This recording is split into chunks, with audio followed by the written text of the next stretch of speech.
இயேசு கிறிஸ்து நாமத்துல உங்களுக்கு என் வாழ்த்துக்கள். இன்னைக்கு யோபு குறித்து பார்க்க போறோம்.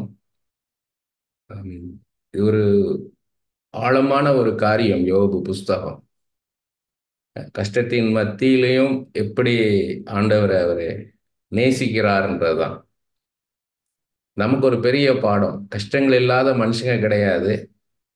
கஷ்டங்கள் வரும்போது நம்ம நிறைய பேர் ஆண்டவரை குறித்து முறுமுறுத்துறாங்க, ஆண்டவரை எதிர்த்தும் பேசிடுறாங்க. நிறைய பேருக்கு ஆண்டவர் மேல சந்தேகமும் வந்துடுது. பார்த்தீங்கன்னா யோபு 1:1 ஊஸ் தேசத்திலே யோபு என்னும் பேர் கொண்ட ஒரு மனுஷன் இருந்தான். அந்த மனுஷன் உத்தமனும் சன்மார்க்கனும் தேவனுக்கு பயந்து பொல்லாப்புக்கு விலகுறனுமாய் இருந்தான். ஆண்டவர் ஒரு சாட்சியா சொல்றார். கர்த்தர் சாத்தானை நோக்கி, என் தாசனையாக யோபின் மேல் கவனம் வைத்தாயோ, உத்தமனும் சன்மார்க்கனும் தேவனுக்கு பயந்து பொல்லாப்புக்கு விலகனுமாய் அவனைப் போல பூமியில் ஒருவனும் இல்லை என்றார். ஆண்டவர் சாட்சி கொடுக்கிறார் யோபு குறிச்சு. முக்கியமான காரியம் என்னன்னு கேட்டீங்கன்னா, 1 ஒரு நாள் தேவபுத்திரர் கர்த்தருடைய சந்நிதியில் வந்து நின்ற போது சாத்தானும் அவர்கள் நடுவிலே வந்து நின்றான். நம்ம இதுல பார்க்கிறோம், வெளிப்படுத்தின விசேஷத்துல அக்யூசர், இரவும் பகலும் நம்மை பற்றி குற்றம் சாட்டுகிறவன். இப்ப தேவ தூதர்கள் இருக்கிற இடத்துல சாத்தான் வருவானா அப்படின்றதுதான். ஆனா இங்க இருக்குது, தேவ தூதர்கள் இருக்கும்போது அந்த இடத்துல சாத்தான் வரான். சாத்தான் ரிப்போர்ட் பண்றதுக்கு முன்னாடியே ஆண்டவர் கேட்கிறாரு 7வது கர்த்தர் சாத்தானை பார்த்து, நீ எங்கே இருந்து வருகிறாய் என்றார். சாத்தான் கர்த்தருக்கு பிரதியுத்தரமாக, பூமி எங்கும் உலாவி அதில் சுற்றி திரிந்து வருகிறேன் என்றான். பூமி முழுவதும் சுற்றி திரிந்து வருகிறேன். அப்பதான் சொல்றான் அவன்.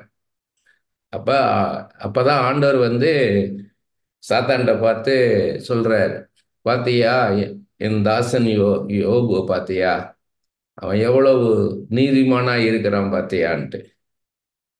அப்ப 9வது படிக்கிறேன் பாருங்க. 1 அதற்கு சாத்தான் கர்த்தருக்கு பிரதியுத்தரமாக, யோபு விருதாவாகவா தேவனுக்கு பயந்து நடக்கிறான்?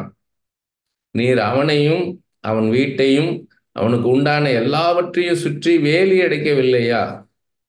அவன் கைகளின் கிரியை ஆசீர்வதித்தீர், அவனுடைய சம்பத்து தேசத்தில் பெருகிற்று. என்ன சொல்றான் சாத்தான்னா, யோபு நீர் ஆசீர்வதித்து வச்சிருக்கிறீர், அவனுக்கு பிள்ளைகள் சொத்து எல்லாம் கொடுத்துருக்கிறதுனாலதான் அவன் நேசிக்கிறான் அப்படின்னு. 11வது ஆனாலும் உம்முடைய கையை நீட்டி அவனுக்கு உண்டானவை எல்லாம் தொடுவீரானால் அப்பொழுது அவன் முகத்துக்கு எதிரே தூஷிக்கானோ பாரும் என்றான்.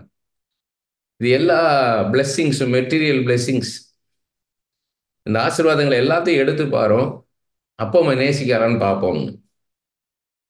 12வது கர்த்தர் சாத்தானை நோக்கி, இதோ அவனுக்கு உண்டானவை எல்லாம் உன் கையில் இருக்கிறது, அவன் மேல் மாத்திரம் உன் கையை நீட்டாதே என்றார். அப்பொழுது சாத்தான் கர்த்தருடைய சந்நிதியை விட்டு புறப்பட்டு போனான்.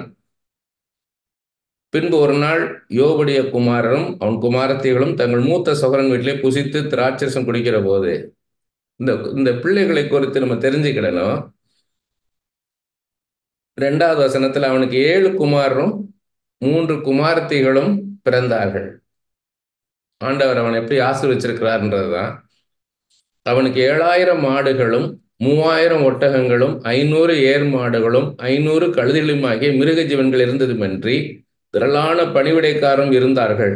அதனால் அந்த மனுஷன் கிழக்கத்தி புத்திர எல்லாரிலும் பெரியவனாய் இருந்தான். அவன் ரொம்ப ரிச் பர்சனா இருந்திருக்கிறான். ஆனா அதை காட்டிலும் 4வது முக்கியம். அவன் குமாரர் அவனவன் தன் தன் நாளிலே தன் தன் வீட்டிலே விருந்து செய்து தங்கள் 3 சகோதரிகளும் தங்களோட போஜனம் பண்ணி அணைப்பார்கள். உங்களெல்லாம் ஒரு ஐக்கியமா இருந்திருக்கிறாங்க பிள்ளைகள்லாம். 5வது விருந்து செய்கிற அவரவருடைய நாள் முறை முடிகிற போது யோபு, ஒருவேளை என் குமாரர் பாவம் செய்து தேவனை தங்கள் இருதயத்திலே தூஷித்திருப்பார்கள் என்று சொல்லி அவர்களை அழைத்து அனுப்பி பரிசுத்தப்படுத்தி அதிகாலமே எழுந்து அவர்கள் எல்லாருடைய இலக்கத்தின்படியையும் சர்வாங்க தகன பலிகளை செலுத்துவான். இந்த பிரகாரமாக யோபு அந்நாட்களெல்லாம் செய்து வருவான். ஜெபத்துல நடத்தியிருக்கிறார். பிள்ளைகளை ஜெபிக்க வச்சிருக்கிறார் யோபு. அதனாலதான் வேலி அடைத்து காக்கவில்லையான்ற 10வது வசனத்துல சாத்தான், நீ வேலி அடைக்கவில்லைன்னா ஜெப வேலி, பிள்ளைகளை ஜெபிக்க வச்சிருக்கிறாரு யோபு. தன் பிள்ளைகளை ஜெபிக்க வச்சு பாதுகாத்திருக்கிறாரு. உங்க பொல்லாப்ப செஞ்சிடக்கூடாது, மன்னிப்பு கேட்க வச்சிருக்கிறாரு. ஆண்டவர் பாதுகாப்பு தரணும்னு ஜெபிக்க வச்சிருக்கிறார். அப்பதான் எல்லாருக்கும் தெரிஞ்சது தான். இருந்தாலும் நம்ம அண்டர்ஸ்டாண்டிங்காக ஒரு ஸ்டடிக்கு நம்ம கரெக்டாக ஃபாலோ பண்ணுறதுக்காக சொல்கிறேன். 13வது வசனத்துலேருந்து எப்படி டிசாஸ்டர், எப்படி எல்லாம் அழிவை கொண்டு வந்தான் சாத்தான் யோபுடைய வாழ்க்கையிலேன்னு. பின்பு ஒரு நாள் யோபுடைய குமாரரும் உன் குமாரத்திகள் தங்கள் மூத்த சகோதரன் வீட்டிலே புசித்து திராட்சரசம் குடிக்கிற போது ஒரு ஆள் அவனிடத்தில் எருதுகள் உழுகிற போது கழுதைகள் அவைகளின் பக்கத்திலே மேய்ந்து கொண்டிருக்கையில் செபையர் அவைகள் மேல் விழுந்து அவைகளை சாய்த்து கொண்டு போனார்கள். வேலையாட்களையும் பட்டய கரைக்கினால் வெட்டி போட்டார்கள். நான் ஒருவன் மாத்திரம் தப்பி அதை உமக்கு அறிவிக்கும்படி வந்தேன் என்றான். எல்லாம் ஆடு மாடு வேலையாட்கள் எல்லாத்தையும் கொண்டு போட்டாங்கன்றாங்க. இவன் இப்படி பேசிக் கொண்டிருக்கையில் வேறொருவன் வானத்திலிருந்து தேவனுடைய அக்கினி விழுந்து ஆடுகளையும் வேலையாட்களையும் சுட்டரித்து போட்டதை நான் ஒருவன் மாத்திரம் தப்பி அதை உமக்கு அறிவிக்கும்படி வந்தேன் என்றான். இது அடுத்த ஆபத்து இவனுக்கு, யோபுக்கு அடுத்து இது. அக்கினி எல்லாத்தையும் அழிச்சு போட்டுருச்சு. அடுத்தது அவன் இப்படி பேசிக் கொண்டிருக்கையில் வேறொரு கல்தையர் 3 பவுஞ்சாய் ஒட்டகள் மேல் விழுந்து அவைகளை ஓட்டி கொண்டு போனார்கள். வேலையாட்களையும் பட்டயக்கற்களையும் வெட்டி போட்டார்கள். நான் ஒருவன் மாத்திரம் தப்பி அதை உமக்கு அறிவிக்கப்பட்டேன். அடுத்தது ஒட்டகம் புறம் போயிடுச்சு, வேலை பார்க்குறவங்களை எல்லாம் ஓடிட்டானுங்க. இப்படி இருக்கும்போது இவன் இப்படி பேசிக் கொண்டிருக்கையில் வேறொரு உம்முடைய குமாரனும் உம்முடைய குமாரத்தைகளும் தங்கள் மூத்த சவரன் வீட்டிலே புசித்து திராட்சரசம் குடிக்கிற போது வனாந்திர வழியாய் பெருங்காற்று அந்த வீட்டின் 4 மூலையிலும் அடிக்க அது பிள்ளைகளின் மேல் விழுந்ததினால் அவர்கள் இறந்து போனார்கள். நான் ஒருவன் மாத்திரம் தப்பி அதை உமக்கு அறிவிக்கும்படி வந்தேன் என்றான். மொத்தம் மிருகங்கள் போச்சு, விளையாட்கள் போனாங்க, இப்படியெல்லாம் அழிவு வருது. கடைசி என்னன்னா உன் பிள்ளைகளும் செத்து போயிட்டாங்க. அப்பொழுது யோபு எழுந்திருந்து தன் சால்வையை கிழித்து தன் தலையை சிரைத்து தரையிலே விழுந்து பணிந்து, நிர்வாணியை என் தாயின் கர்ப்பத்திலிருந்து வந்தேன், நிர்வாணியாய் இவ்விடத்துக்கு திரும்புவேன். கர்த்தர் கொடுத்தார், கர்த்தர் எடுத்தார், கர்த்தருடைய நாமத்துக்கு ஸ்தோத்திரம் என்றான். இவை எல்லாவற்றிலும் யோபு பாவம் செய்யவில்லை, தேவனை பற்றி குறை சொல்லவும் இல்லை. எல்லாமே அழிஞ்சு போயிடுச்சு. யார் மீதி இருக்கான்னா இந்த சொல்ல வந்தவங்க, இந்த 4 பேர் இருக்காங்க பாருங்க. இந்த 4 பேர் யோபு, யோபுடைய மனைவி, எல்லாமே இப்ப அழிஞ்சு போச்சு. நம்ம ஒரு காரியம் முடிஞ்சு போனாலே, ஒரு சின்ன காரியம் நடக்கல, நமக்கு ஒரு வேலை நம்ம ட்ரை பண்றோம், அந்த வேலை கிடைக்கலன்னா நம்ம ஆண்டவரை எவ்வளவு தூரத்துக்கு நம்ம குறை சொல்லணுமோ குறை சொல்றோம், எவ்வளவு அவருக்கு எதிர்த்து பேசணுமோ அவ்வளோ எதிர்த்து பேசுறோம். ஏன்னா இங்க எல்லாமே இழப்பாயிருச்சு, எல்லாத்தையுமே இழந்துட்டார் மொத்தத்தையும். ஆனாலும் சொல்றாரு கர்த்தர் தான் கொடுத்தாரு, கர்த்தர் தான் எடுத்துட்டாருன்றாரு. கர்த்தரை தான் பார்க்கிறாரு, வேற எதையுமே பார்க்கல. இவன் எல்லாவற்றிலும் யோபு பாவம் செய்யவில்லை. அதான் ஆண்டவரை பத்தி குறை சொல்லலை, முறுமுறுக்கவும் இல்லை. இப்படியெல்லாம் ஒரு ஆண்டவரா, இவரெல்லாம் ஆண்டவரா அப்படின்னு சொல்லலை. என்னையே ஆண்டவரை போட்டு சோதிக்கிறாரு, எவனும் நல்லா இருக்கிறான், என்கிட்ட என்ன குறைச்சல். தன்னை நீதிமான்னு நினைக்கிறாங்க எல்லாரும், தன்னை நீதிமான், நான் எனக்கு என்ன குறைச்சல், எனக்கே இந்த கஷ்டம் அப்படின்னு. அதான் இங்க சொல்றாரு. பின்னொரு நாளிலே, 2வது அதிகாரம், பின்னொரு நாளிலே தேவபுத்திரர் கர்த்தருடைய சந்நிதியில் நின்ற போது சாத்தானவர்கள் நடுவிலே கர்த்தருடைய சந்நிதியில் நின்றான். கர்த்தர் சாத்தானை பார்த்து, சாத்தான் கர்த்தர்கிட்ட பேசல. ஒவ்வொருத்தையும் பார்த்தீங்கன்னா முதல்லையும் கர்த்தர் தான் சாத்தான்கிட்ட சேலஞ்சு பண்றாரு, என் பிள்ளை என் தாசன் யோபுவை பார்த்தியா அப்படின்னு. இப்பவும் பாருங்க, கர்த்தர் சாத்தானை பார்த்து நீ எங்கே இருந்து வருகிறாய் என்றார். சாத்தான் கர்த்தருக்கு பிரதியுத்தரம், பூமி எங்கு உலாவி அது சுற்றி திரிந்து வருகிறேன் என்றான். அப்பொழுது கர்த்தர் சாத்தானை நோக்கி, நீ என் தாசனாக யோபின் மேல் கவனம் வைத்தாயோ? உத்தமனும் சன்மார்க்கனும் தேவனுக்கு பயந்து பொல்லாப்புக்கு விலகுறனுமான மனுஷனாகி அவனைப் போல பூமியில் ஒருவனும் இல்லை. முகாந்திரம் இல்லாமல் அவனை நிர்மூலமாக்கும்படி நீ என்னை ஏவின போதிலும் அவன் இன்னும் தன் உத்தமத்திலே உறுதியாய் நிற்கிறான் என்றார். நீ காரணமே இல்லாம, எந்த காரணமும் இல்லை அவனை அழிக்கிறதுக்கு, கஷ்டப்படுத்துறதுக்கு. ஆனா என் பிள்ளைய நீ எவ்வளவு கஷ்டப்படுத்தின, அவன் இன்னும் தன் உத்தமத்திலே உறுதியா நிற்கிறான் பாத்தியான்றார். சாத்தான் கர்த்தருக்கு பிரதியுத்தரமாக, தோலுக்கு பதிலாக தோலையும் தன் ஜீவனுக்கு பதிலாக தனக்கு உண்டான எல்லாவற்றையும் மனுஷன் கொடுத்து விடுவான். தன்கிட்ட இல்லாத, தன்னை தவிர வேற எதுனாலும் சரி அவன் விட்டுருவான்.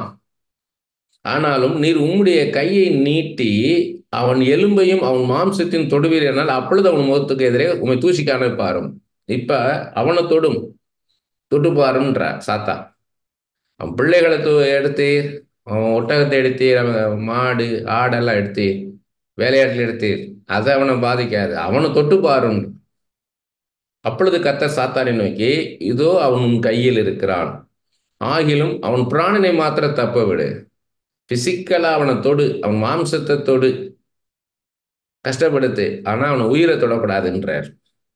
அப்பொழுது சாத்தான் கர்த்தருடைய சந்நிதியை விட்டு புறப்பட்டு யோபின் உள்ளங்கால் தொடங்கி அவன் உச்சந்தலை மட்டும் கொடிய பருக்களால் அவனை வாதித்தான். உள்ளங்கால் தொடங்கி அவன் உச்சந்தலை மட்டும், தலை முதல் கால் வர கொடிய பருக்கள். அவன் ஒரு ஓட்டை எடுத்து தன்னை சுரண்டி கொண்டு சாம்பலில் உட்கார்ந்தான். சாம்பலை தூக்கி போட்டு ஓட்டை வச்சு சுரண்ட அளவுக்கு அவன் வேதனை. அப்பொழுது அவன் மனைவி அவனை பார்த்து, நீர் இன்னும் உங்களுடைய உத்தமத்தில் உறுதியாய் நிற்கிறீரோ, தேவனை தூஷித்து ஜீவனை விடும் என்றாள். கர்த்தரே கிடையாது, தேவனை தூஷித்துன்னு என்ன, ஆண்டவரே கிடையாது அப்படின்னு சொல்லிட்டு ஏன் உயிரோடு இருக்கிற, ஜீவனை விட்டுரு, நீ செத்து போயான்ற. ஒரே ஒருத்தி தான் உயிரோடு இருக்கிற, அவன் கூட பிள்ளைகள்லாம் செத்து போயிட்டாங்க, மனைவி தான் இருக்கா. அந்த மனைவி என்ன பண்றான்னா இப்படி பேசுறா. எவ்வளவு ஒரு கடினமான ஒரு சூழ்நிலை பாருங்க யோபுக்கு. ஐயோ அப்படி ஆயிப்போச்சேயான்ட்டு கூடயே இருந்து வாழ்ந்து பார்த்தவா. அவன் எவ்வளவு சன்மார்க்கனா இருந்தார் யோபு, எப்படி பொல்லாப்பு விலகி இருந்தாரு, எப்படி தேவனுக்கு பயந்து இருந்தாரு, எப்படி பிள்ளைகளை கர்த்தரண்டை நடத்தினாரு, எல்லாத்தையும் பார்த்த மனைவி யோபுக்கு எதிராக பேசும்போது யோபுக்கு எப்படி இருக்கும் பாருங்க. எல்லாம் நமக்கு சொல்றாரு.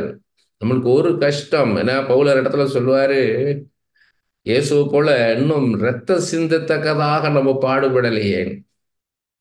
நம்மளுக்கு கொஞ்சம் கஷ்டம் வந்தாலே ஆண்டவரை விட்டு விலகி போயிடும். எத்தனையோ பேர் நான் ரட்சிப்புகளை நடத்தினவங்க, புகழில் இருந்தவங்க, நல்ல பெரிய புகழில் பதவியில் இருந்தவங்க எல்லாம் ஆண்டவர்கிட்ட வந்தாங்க. ஆனா அவங்க கஷ்டம் வந்தோடனே ஆண்டவரை விட்டு விலகி போயிட்டாங்க. அப்ப அவங்க அந்த அந்த ஒரு புகழு, அந்த புகழ்ல இருக்கிறதுக்காக தான் வந்திருக்காங்க. அந்த புகழ் பதவியெல்லாம் போயிடுச்சுன்னா, ஆனா ஒரு 2 பேர், குறிப்பிட்ட 2 பேருக்கு மாத்திரம் தீர்க்க தரிசனமா சொல்லியிருக்கிறேன் நான். நீங்க எல்லாத்தையும் இழந்துருவீங்க. பெரிய பதவியில் உள்ளவங்க, பெரிய அதிகாரத்துல உள்ளவங்க, புகழ்ல உள்ளவங்க 2 பேர் குறிப்பா, இது எல்லாத்தையும் ஆண்டவர் உங்கள்ட்ட இருந்து எடுத்துருவார். ஆனா நீங்க ஆண்டவர்கிட்ட வருவீங்க, ஆண்டவரை நேசிப்பீங்க. இப்போ அவங்க எல்லாத்தையும் இழந்துட்டாங்க, ஆண்டவர்கிட்ட வருவாங்க. எல்லாத்தையும் இழந்த பிறகு, ஏன்னா நம்ம யோவான் எழுதின சுவிசேஷம் 21 அதிகாரத்துல பேதுருட்ட ஆண்டவர் திரும்ப திரும்ப கேட்கிறார், என்னை நேசிக்கிறாயா, என் ஆடுகளை மேய்ப்பாயா, என்னை நேசிக்கிறாயா, என் ஆடுகளை மேய்ப்பாயான்றாரு. நான் நேசிக்கிற ஆண்டவரே, நம்முடைய ஊழியத்தை செய்வேன், நம்முடைய பிள்ளைகளை நான் நடத்துவேன் ஆண்டவரே. அப்பதான் சொல்றாரு, நீ இளம் வயசுல உன் விருப்பம் போல இருந்த, ஆனா உன் கடைசி காலத்துல உன் இடுப்புல இருக்கிற கச்சையை எடுத்து கட்ட உன்னால முடியாது, அது இன்னொருத்தன் கட்ட வேண்டி வரும். அந்த நேரத்துல உன்னை தலைகீழாக சிலுவையில் அறைவாங்க. இப்ப என்ன நேசிக்கிறாயான்றார். நேசிக்கிற ஆண்டவர் என்றார். இது நம்மளுக்கு லேசான காரியம் கிடையாது. நீங்க ஏதோ ஒன்றை தேடிதான் ஆண்டவர் நம்ம நேசிக்கிறோம். ஏதோ ஒரு காரியம் நடக்க வேண்டியிருக்கு நமக்கு. அதை அவர் நடத்தி கொடுக்கறதுனால தான் நம்ம ஆண்டவரை தேடுறோம். ஒருத்தர் ஜெபிக்கும் போது, ஒருத்தர் பேசும்போது, ஒருத்தர் பிரசங்கம் பண்ணும்போது தெரிந்து கொள்ளலாம் அவங்க எந்த அளவு ஆண்டவரை நேசிக்கிறாங்க. வெறும் உதட்டுனால ஒரு பிரசங்கம் நடக்கும், ஒரு சொற்பொழிவு நடக்கும், வார்த்தை ஜாலங்கள் நடக்கும். அதே இது ஜபத்திலையும் தான். அநேக வார்த்தைகளை சொல்லி பெரிய ஒரு அரசியல்வாதி பேசுவது போல பல சொற்களை வச்சு ஜபம் நடக்கும். அவங்கெல்லாம் கர்த்தரை உள்ளத்துல இருந்து ஆண்டவரை நேசிக்கல. அவங்க மேலோட்டமான ஒரு அன்பு தான் ஆண்டவர் மேல. உண்மையா ஆண்டவர் யார் நேசிப்பானா? கஷ்டத்தின் மத்தியில போனவங்க தான், மிகுந்த பாடுகள் வழியே போறவங்க தான் அந்த பாடுகளை கடந்து வந்து ஆண்டவரை நேசிப்பாங்க. அதுதான் உண்மையான அன்பு. இவ்வளவு கஷ்டப்பட்ட பிறகும் போராட்டத்தின் மத்தியிலும் அவங்களுக்கு காரியம் நடக்காது, ஆனாலும் ஆண்டவரை நேசிப்பாங்க. அதான் உண்மையான அன்பு. யோபுடைய இதில் அதுதான். நம்ம யோபு என்னுடைய தனிப்பட்ட அனுபவத்துல பல வருஷங்களாக யோபு மேலோட்டமா தான் அறிஞ்சு வச்சிருந்தேன், மற்றவங்க பிரசங்கத்தை கேட்டு. ஆண்டவர் என்னை யோபு கற்றுக் கொடுக்கும் போதுதான் அந்த உள்ள இருக்கிற அந்த ஆழத்தை பார்த்தேன், இந்த சத்தியத்தின் ஆழத்தை. இது ரொம்ப நாள் ஆசை எனக்கு, இதை நம்ம பேசணும் பேசணும்ட்டு. ஆனா மிக ஆழமான காரியம், மலைப்பா இருக்கு. இது எப்படி நான் எடுத்து கொண்டு போக போறேன்னு தெரியல. கர்த்தர் உதவி செய்வார். அப்படி யோபுடைய மனைவி யோபு கடிந்து பேசும்போது யோபு சொல்றாரு 2 அதிகாரம் 10வது வசனத்துல, அதற்கு அவன், நீ பைத்தியக்காரி பேசுகிறது போல பேசுகிறாய். தேவன் கையிலே நன்மையை பெற்ற நாம் தீமையும் பெற வேண்டாமோ என்றான். இவைகள் எல்லாவற்றிலும் யோபு தன் உதடுகளினால் பாவம் செய்யவில்லை. தேவன் கையிலே நன்மையை பெற்ற நாம் தீமையை பெற வேண்டாமோ அப்படின்னா, என் வாழ்க்கையிலே நன்மையானாலும் தீமையானாலும் என் கர்த்தர் இருந்தா நடக்குது. என் கர்த்தர் சித்தம் இல்லாம என் வாழ்க்கையில எதுவும் நடக்கல. எவ்வளவு ஆண்டவரை பத்தி உறுதியா இருக்கிறார். என் வாழ்க்கையில ஒண்ணு நடக்குதா, கர்த்தர் நடத்துறார். என் வாழ்க்கையில ஒண்ணு நடக்கலையா, கர்த்தர் நடத்தல.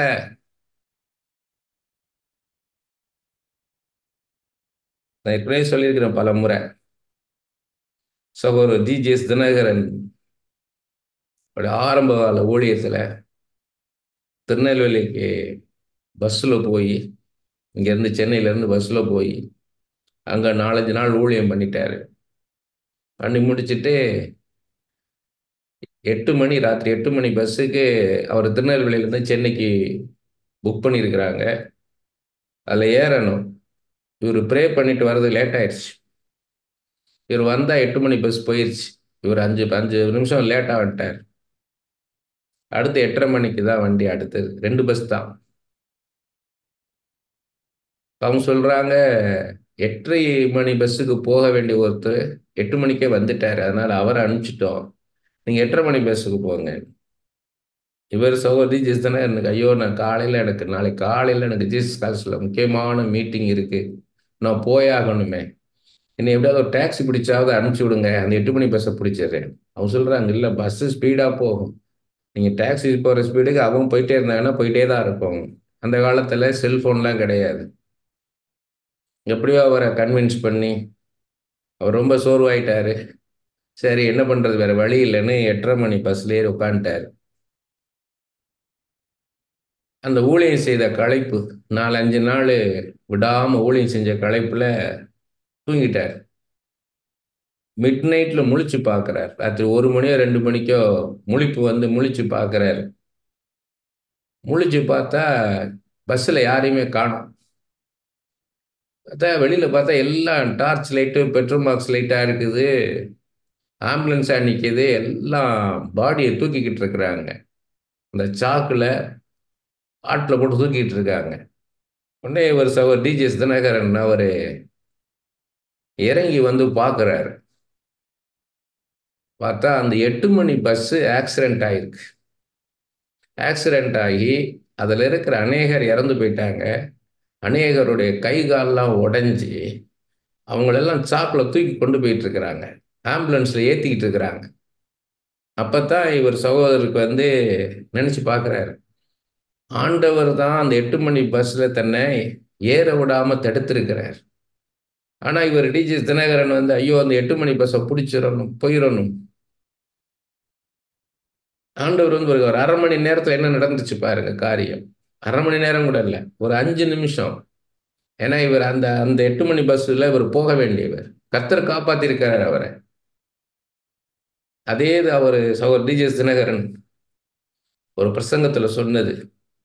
ஹைதராபாத்தில் பகத்சிங் சகோதரர் பகத்சிங்குடைய மீட்டிங், பெரிய மீட்டிங் நைட்டு நடந்திருக்குது. நைட்டு மீட்டிங் முடிஞ்ச உடனே அத்தனை பேருக்கு சாப்பாடு போட்டிருக்காங்க. எல்லாம் சாப்பாடு போட்டு சாப்பிட்டுட்டு சென்னைக்கு வர ஜனங்கள்லாம் ட்ரெயினில் ஏற வந்தால் ட்ரெயின் போயிடுச்சு. இனி அடுத்த நாள் காலை தான் ட்ரெயின். உடனே எல்லாரும் முறுமுறுக்கிறாங்க. எனக்கு அப்போவே தெரியும் அந்த சாம்பார் ஊற்றுறவன் ரொம்ப ஸ்லோவாக ஊற்றுனான். இன்னொருத்தன் சொல்கிறான் அந்த ரசம் ஊற்றுனவன் அதை விட ஸ்லோ அப்படின்னு ஒவ்வொன்றும் காரணம் சொல்லிட்டு இருக்காங்க.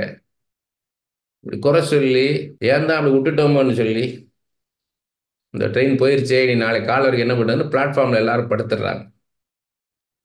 காலையில் அந்த வர ட்ரெயின் வருது. வந்தால் அது இப்போதைக்கு போகாதுங்க, கொஞ்சம் லேட் ஆகுங்கன்றாங்க. ஏன்னு கேட்டால் அந்த ராத்திரி போன ட்ரெயின் பாலத்திலிருந்து விழுந்துருச்சு, ஆற்றுல விழுந்துருச்சு. அநேகம் பேர் இறந்து போயிட்டாங்க. அதெல்லாம் கிளியர் பண்ணி அந்த ட்ராக்லாம் கிளியர் பண்ணாதான் இந்த ட்ரெயின் போக முடியும். அப்போ எல்லாரும் ஆண்டவரை நோக்கி, ஆண்டவரே நன்றி ஐயா, எங்களை காப்பாத்திட்டீங்கப்பா. அதுதான் நம்ம வாழ்க்கையில நன்மையானாலும் தீமையானாலும் கர்த்தர் நடத்துறது. யோபு அதுல தான் தெளிவா இருக்கிறார். நான் வந்து தேவன் கையிலே நன்மையை பெற்ற நாம் தீமையும் பெற வேண்டாமோ அப்படின்னு என்ன அர்த்தம்னா, நம்ம வாழ்க்கையில நமக்கு அது தீமையா நினைக்கும், ஆனா அது நன்மை. அது ஒரு காரியம் நமக்கு வந்து நடக்கலையா, தேவ சித்தம் அது. ஏன் ஆண்டவர் இதை தடை பண்றார், ஏன் இதை தாமதிக்கிறார் அப்படிதான் யோசிக்கணும். ஏன் இந்த காரியம் தாமதிக்குது, ஏன் இந்த காரியம் தடைப்படுது அப்படி பார்க்க கூடாது. இது எல்லாவற்றையும் நடப்பிக்கிற கர்த்தரை நோக்கி பார்க்கணும். சம்மந்தமே இல்லாம உங்க ஆபீஸ்ல உங்க கூட வேலை பார்க்குற ஒருத்தர் உங்களை அபாண்டமா அவர் பழி சுமத்துறாரா, உடனே நீங்க அவர் மேல கோவிக்க கூடாது. கர்த்தர் அனுமதிக்கிறார். ஏன்னா ஏற்கனவே நான் பல முறை சொல்லியிருக்கிறேன், அப்சலோமுக்கு தன் சிங்காசனத்தை விட்டுட்டு தாவீது அழுதுகிட்டே, எப்படி ஒரு பையன் பதவிக்கு ஆசைப்பட்ட பையன் இப்படி இருக்கிறானேன்னு சொல்லி அழுதுகிட்டே வெறும் காலோட போறாரு. வழியில சீமைன்னு ஒருத்தன், இரத்த பிரியனே பதவிக்கு ஆசைப்பட்டவனேன்னு தாவீதை தூஷிக்கிறான், மண்ணை வாரி போடுறான், கல்ல அறுத்து எறிகிறான். தாவீதோட கூட இருக்கிற அபிஷாய் பராக்கிரமசாலி, 300 பேரை ஒரே ஆளாக வெட்டி சாய்க்கிறவன், அவ்வளவு பெரிய பராக்கிரமசாலி. செத்த நாயோடைய தலையை திருகி போடுற மாதிரி இவன் தலையை நான் திருகி போடட்டுமா அப்படின்னு நம்ம என்ன பண்ணியிருப்போம் அந்த நேரத்துல யோசித்து பார்க்கணும், நம்ம எப்படி ரியாக்ட் பண்ணுவோம்னு. தாவீது சொல்றாரு, என் கர்த்தர் சித்தம் இல்லாமல் இது எனக்கு நடக்கல, கர்த்தர் இவனை அனுமதிச்சிருக்கிறார், என்னை தூஷிக்கிறான், இப்ப நான் அமைதியா இருக்கணும், இதன் நிமித்தம் எனக்கு ஒரு நன்மை இருக்குது, நீ மேல கைவிடாதன்ட்ட. அதுக்காக நம்ம பைபிள் அதிகமா படிக்கணும்ன்றது. நம்ம வாழ்க்கையில எப்படி நடக்கணும், எப்படி பேசணும். நம்ம நினைச்சுக்கிறோம் I'm a righteous man, I'm a righteous woman, என்கிட்ட என்ன குறை இருக்குது, எனக்கே அதெல்லாம் நடக்குதுன்னு. ஆண்டவர் அதை விட ஞானம் உள்ள தேவன். அண்ணாலதான் சொல்றாங்க, பெனினாளுக்கு 10 குமார்கள் பிறந்துருச்சு, அண்ணாளுக்கு ஒண்ணு கூட இல்லை. அப்ப அண்ணாள் அழுதுட்டு தான் இருந்தாங்க, ஜெபிச்சுட்டு தான் இருந்தாங்க. கடைசியில பொருத்தனை பண்ண உடனே, நீ கொடுக்குற பிள்ளை உமக்கே கொடுப்பேன்னு சொன்ன உடனே ஆண்டவர் குழந்தை கொடுத்துட்டாரு. அப்ப சொல்றாங்க, கர்த்தர் ஞானம் உள்ள தேவன், அவர் செய்கைகள் யதார்த்தம் வல்லும், அவர் செய்கைகள்லாம் உண்மை, பொய் கிடையாது ஆண்டவர்கிட்ட. ஒரு ஞானமுள்ள தேவன். நான் தான் அந்த ஞானத்தை புரிந்து கொள்ளல. கர்த்தர் மாதிரி நம்ம வாழ்க்கையில அவர் நல்லதுதான் செஞ்சிட்டு இருக்கிறார், நம்ம தான் புரிந்து கொள்றது கிடையாது. அது புரிந்து கொள்றதுக்காக தான் யோபு புஸ்தகம். இது பார்த்தீங்கன்னா அடுத்து பாருங்க, 2ஆம் அதிகாரம் 11ஆவது வசனம். யோபுடைய 3 சிநேகிதராகிய தேமானியனான எலிப்பாசும் சூகியனான பில்தாதும் நாகமாத்தினான சோப்பாரும் யோபுக்கு நேரிட்ட தீமைகள் யாவையும் கேள்விப்பட்ட போது அவனுக்காக பரிதவிக்கவும் அவனுக்கு ஆறுதல் சொல்லவும் ஒருவரோடொருவர் யோசனை பண்ணி கொண்டு அவரவர் தங்கள் ஸ்தலங்களிலிருந்து வந்தார்கள். ஏதோ 3 ஃப்ரெண்ட்ஸ் வந்தாங்க அப்படி இல்லை. இது இந்த எலிபாஸ் பில்தாத் சோப்பார்ன்றவங்க ஞானிகள். கிழக்கத்தி புத்திரர்னு அந்த 3ஆவது வசனத்துல இருக்கும். கிழக்கத்தி புத்திரர், இவங்க எல்லாம் கிழக்கத்தி புத்திரர் அப்படின்னாலே வேதத்துல எங்கெல்லாம் வருதோ சாலமோனுடைய ஞானத்தை குறித்து சொல்லும் போதெல்லாம் கிழக்கத்தி புத்திரர் எல்லார காட்டிலும் சாலமோன் ஞானியா இருந்தான் இருக்கும். கிழக்கத்தி புத்திரர் அப்படின்னாலே ஞானிகள். இந்த ஞானிகள் இவங்க சரியாக புரிந்து கொள்ளக்கூடியவங்க, மற்ற எல்லா மனுஷரை காட்டிலும் நல்ல அறிவுள்ளவங்க, அறிவாளிகள், புத்திசாலிகள், புரிந்து கொள்ளக்கூடிய திறமை உள்ளவங்க. அப்படிப்பட்டவங்க இவங்க வராங்க பரிதவிக்கவும் ஆறுதல் சொல்லவும். அவர்கள் தூரத்தில் வருகையில் தங்கள் கண்களை ஏறெடுத்து பார்த்தபோது அவனை உரு தெரியாமல் சத்தமிட்டு அழுது அவரவர் தங்கள் சால்வையை கிழித்து வானத்தை பார்த்து தங்கள் தலைகள் மேல் புழுதியை தூற்றிக்கொண்டு, எப்படி இருந்த யோபு எப்படி போயிட்டான். அது ஒரு இடத்துல அது சொல்லுவாரு. 19ஆம் அதிகாரம் 20ஆவது வசனத்துல யோபு சொல்றாரு, என் எலும்புகள் என் தோலோடும் என் மாம்சத்தோடு ஒட்டி கொண்டிருக்கிறது, என் பற்களை மூட கொஞ்சம் தோல் மாத்திரம் தப்பினது. வெறும் எலும்புக்கூடு, எலும்புக்கூடு மேல ஒரு தோல் மாத்திரம் இருக்குது, சதையே கிடையாது. எப்படி இருக்கு யோசித்து பாருங்க. ஆனா இன்னொரு அவருடைய ஆக்சுவல் ஃபிகர் பத்தி இன்னொன்று இருக்கும். அவர் நடந்து போகும்போது கம்பீரமா நடந்து போவாரு, எல்லாரும் எழுந்து நின்று அவரை வணங்குவாங்க. இவர் ஏழைகளுக்கு உதவி செய்கிறவர், விதவைகளுக்கு உதவி செய்கிறவர், அப்படிப்பட்ட ஒரு மனுஷன், நல்ல ஆலோசனை சொல்லக்கூடியவர், அந்த ஊருக்கே பஞ்சாயத்து பண்ணி நல்லவனுக்கு நல்லதை செய்யக்கூடியவர் அவர். ஆனா இன்னைக்கு உரு தெரியாமல், இன்னதுன்னு உருவம் தெரியாம அப்படி உரு குலைஞ்சு போய் சாத்தான் எப்படி பண்ணியிருக்காம பாருங்க. நம்ம யோசித்து பார்க்கணும், இதெல்லாம் யோசித்து பார்க்கணும். நம்ம விஷுவலா யோசித்து பார்க்கணும். நம்ம பைபிள் அப்படியே கட கட கட கடன்னு வரிசை போகக்கூடாது. நிறைய பேர் ஜெபிக்கும் போது பார்த்தீங்கன்னா கட கட கட கடன்னு ஜெபம் பண்ணுவாங்க. அப்பா பிதாவே நல்லவரே வல்லவரே காண்பவரே காப்பவரே ஓ ராக்காத்தா லாபா கோ போ போ போன்வாங்க. நிறுத்தி நிதானமா. சமீபத்தில் ஒரு பெரிய ஊழியக்காரரை சந்திச்சோம். அவ்வளவு நிதானமா மென்மையா அவ்வளவு அழகா ஜெபிக்கிறார். பார்த்தேன், இதுதான் சரியானது. சத்தம் போட்டு ஓர் ராக்காத்தா லீனா மாக்கா போ ரோக்கா தாரா நீக்கா தோரோ போக்கா வல்லமை இறங்குவதாக. அது பெருசு இல்லை. அது அந்த மாதிரி சத்தம் போட்டாத ஆண்டவர் இறங்கி வருவார்ல.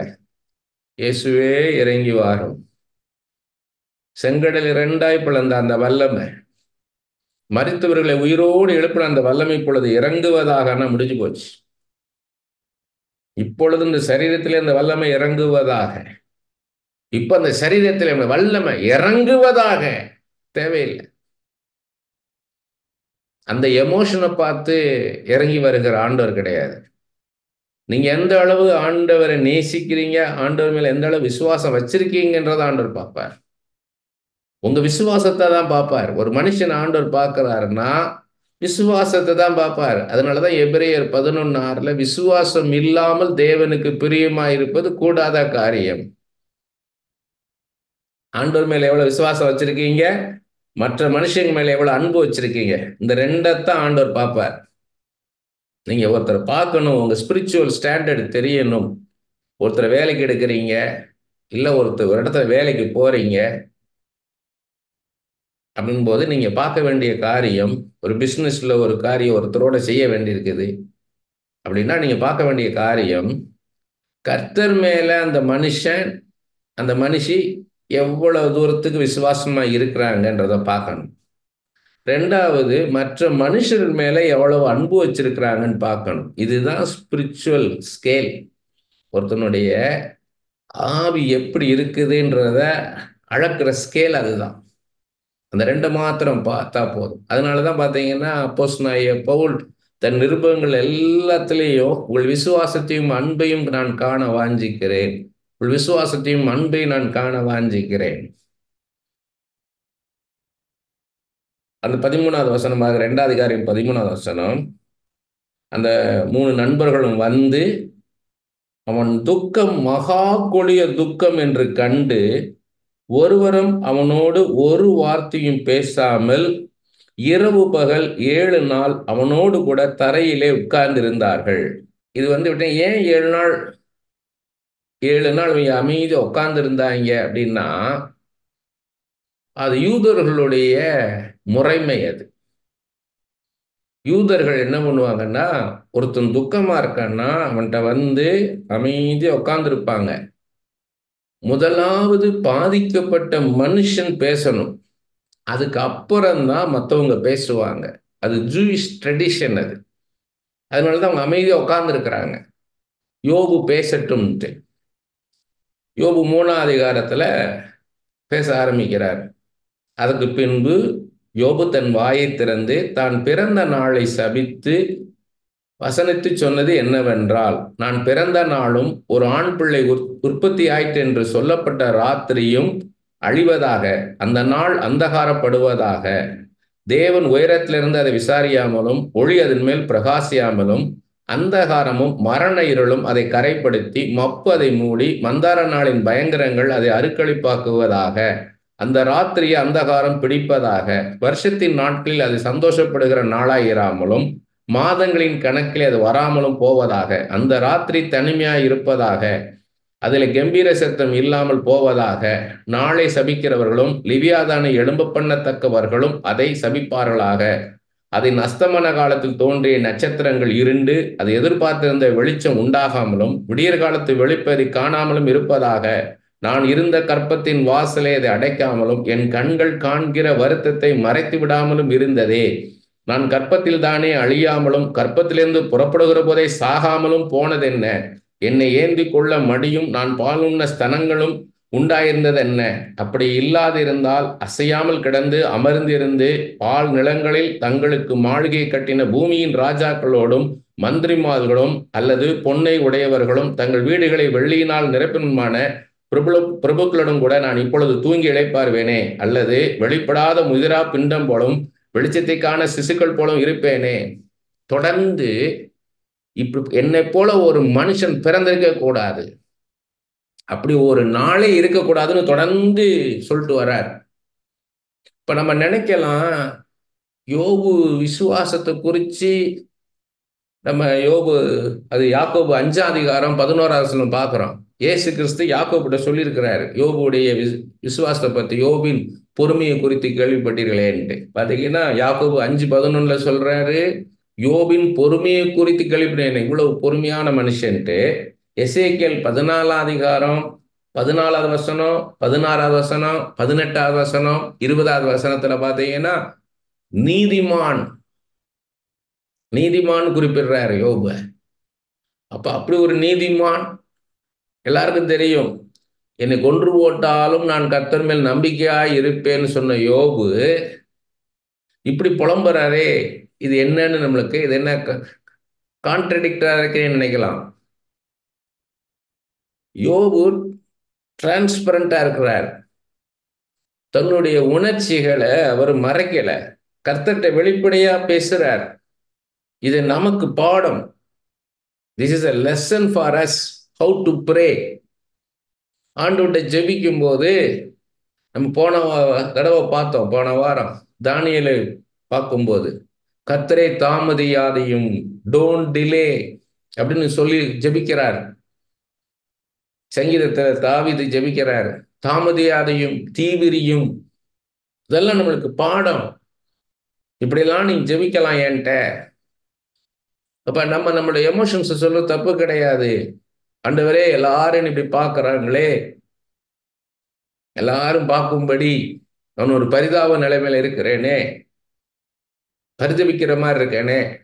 கர்த்தர் கர்த்தர் இருக்கிறார், ஆண்டவர் இருக்கிறார், எனக்கு இயேசு இருக்கிறார்னு சொன்னா, ஆனா இவங்க இப்படி இருக்கிறாங்களேன்னு சொல்றாங்களே. ஆண்டவரே, அவங்க முன்னாடி எங்களை உயர்த்துங்க. ஏன்னா அவர் என்ன சொல்றாரு, உன் சத்துருக்களுக்கு முன்பாக. உன் சத்துருக்கள் யாரு? உன் வீட்டார் தான் உன் சத்துருக்கள். உன்னை எதிர்த்து நிக்கிறவங்க, உன் கூட இருக்கிறவங்க தான் உன்னை எதிர்த்து நிக்கிறாங்க. அவங்க முன்னால உனக்கு ஒரு பந்தி ஆயத்தப்படுத்துவேன்ற.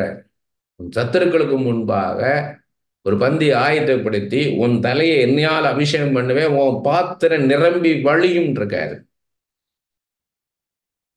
அப்ப நம்முடைய நேச்சுரலா நம்ம என்ன நடக்குதோ அது ஆண்டவர் அறிவார். நம்ம ஆண்டவரை நம்ம உள்ள வச்சு பார்க்கணும். வெளியே வச்சே பார்க்கிறோம், நம்ம வாழ்க்கைக்கு வெளியே வச்சு. நம்ம கூட தான் இருக்கிறார். நம்ம பிரயாணப்படும் போது நம்ம கூட தான் பிரயாணப்படுறார். நம்ம உட்காரும்போது நம்மளோட உட்கார்றார். நம்ம நடக்கும்போது நம்மளோட நடக்கிறார். நம்ம தூங்கும்போது நம்ம கூட தான் இருக்கிறார். எப்போதும் ஆண்டவர் நம்ம கூட தான் இருக்கிறார். நம்ம தான் என்ன பண்றோம், அவரை ஆண்டவர் எங்கேயோ இருக்கிறார்னு நினைக்கிறோம். ஆண்டவரே வாரும் ஐயான்னு வாங்க. ஆண்டவர் ஏற்கனவே இருக்கிறேன் ஐயான்னு. வாரும் வாரும் வாரும் வாரும் ஐயா, வாரும் ஐயா, வாரும். நான் ஏற்கனவே நான் இருக்கிறேன், நான் பையனையப்பா கூப்பிடுறேன். பென்னிஹின் அவர் இவங்க கேத்ரின் குல்மேன் உடைய ஊழி எங்க இருந்தாலும் பயிர்வாராம். எங்க நடந்தாலும் சரி, எவ்வளவு தூரத்துல இருந்தாலும் பல மணி நேரங்கள் டிராவல் பண்ணி போய் அந்த மீட்டிங் அட்டன் பண்ணுவாராம். இவருக்கு அந்த அம்மா மாதிரி வல்லமையான ஊழியம் செய்யணும்னு ஆசை. ஏன்னா கேத்ரின் குல்மான் ஊழியத்துல போல அற்புதங்கள் வேற எந்த ஊழியத்தில் நடக்காது. அந்த மாதிரி ஒரு அற்புதங்கள் நடக்கும். மரித்தவர்கள் உயிரோடு எழும்புவாங்க, முடவர்கள் நடப்பாங்க. வீல் சேரெல்லாம் அலோவ் பண்ண மாட்டாங்க. வீல் சேரெல்லாம் மீட்டிங்கு வெளியே வச்சிடணும். அந்த வீல் சேரில் இருக்கிறவங்கள தூக்கிட்டு போயிடுவாங்க மீட்டிங்குள்ள. ஏன்னா அவங்கெல்லாம் எழுந்து நடந்து வருவாங்க. அந்த வீல் சேர்லாம் லாரியில் வச்சு அனுப்பிச்சிடுவாங்க. குருடர்களுக்கு கண்ணு திறக்கும், செவிடர்களுக்கு காது திறக்கும், ஊமைகள் பேசுவாங்க. அப்படி ஒரு மிராக்கள் நடக்கும். ஒரு தனி புக்கே இருக்குது. அந்த கேத்ரின் குல்மான் உடைய ஊழியத்தில் நடந்த சாட்சிகள், அற்புதங்கள், அந்த சாட்சிகளே தனி புக்கு இருக்குது. எல்லா ஊழியக்காரங்களுக்கும் ஒரு ஆசை உண்டு. அந்த அம்மா வல்லமை இப்பொழுது இறங்குவதாக, இப்போ உன்னை தொடுவாராக, உன்னை தொடுவாரா இப்பொழுது, டச்சிங் ஃபயர் அப்படிலாம் இருக்காது. நல்ல பெரிய மேசிவ் கொயர் இருக்கும். அந்த அம்மா கொஞ்சம் ட்ரமடைஸ் பண்ற மாதிரி இருக்கும். அந்த அம்மாவுடைய வே ஆஃப் ஒர்ஷிப் அது. நல்ல ஒரு ஒர்ஷிப் நடக்கும்.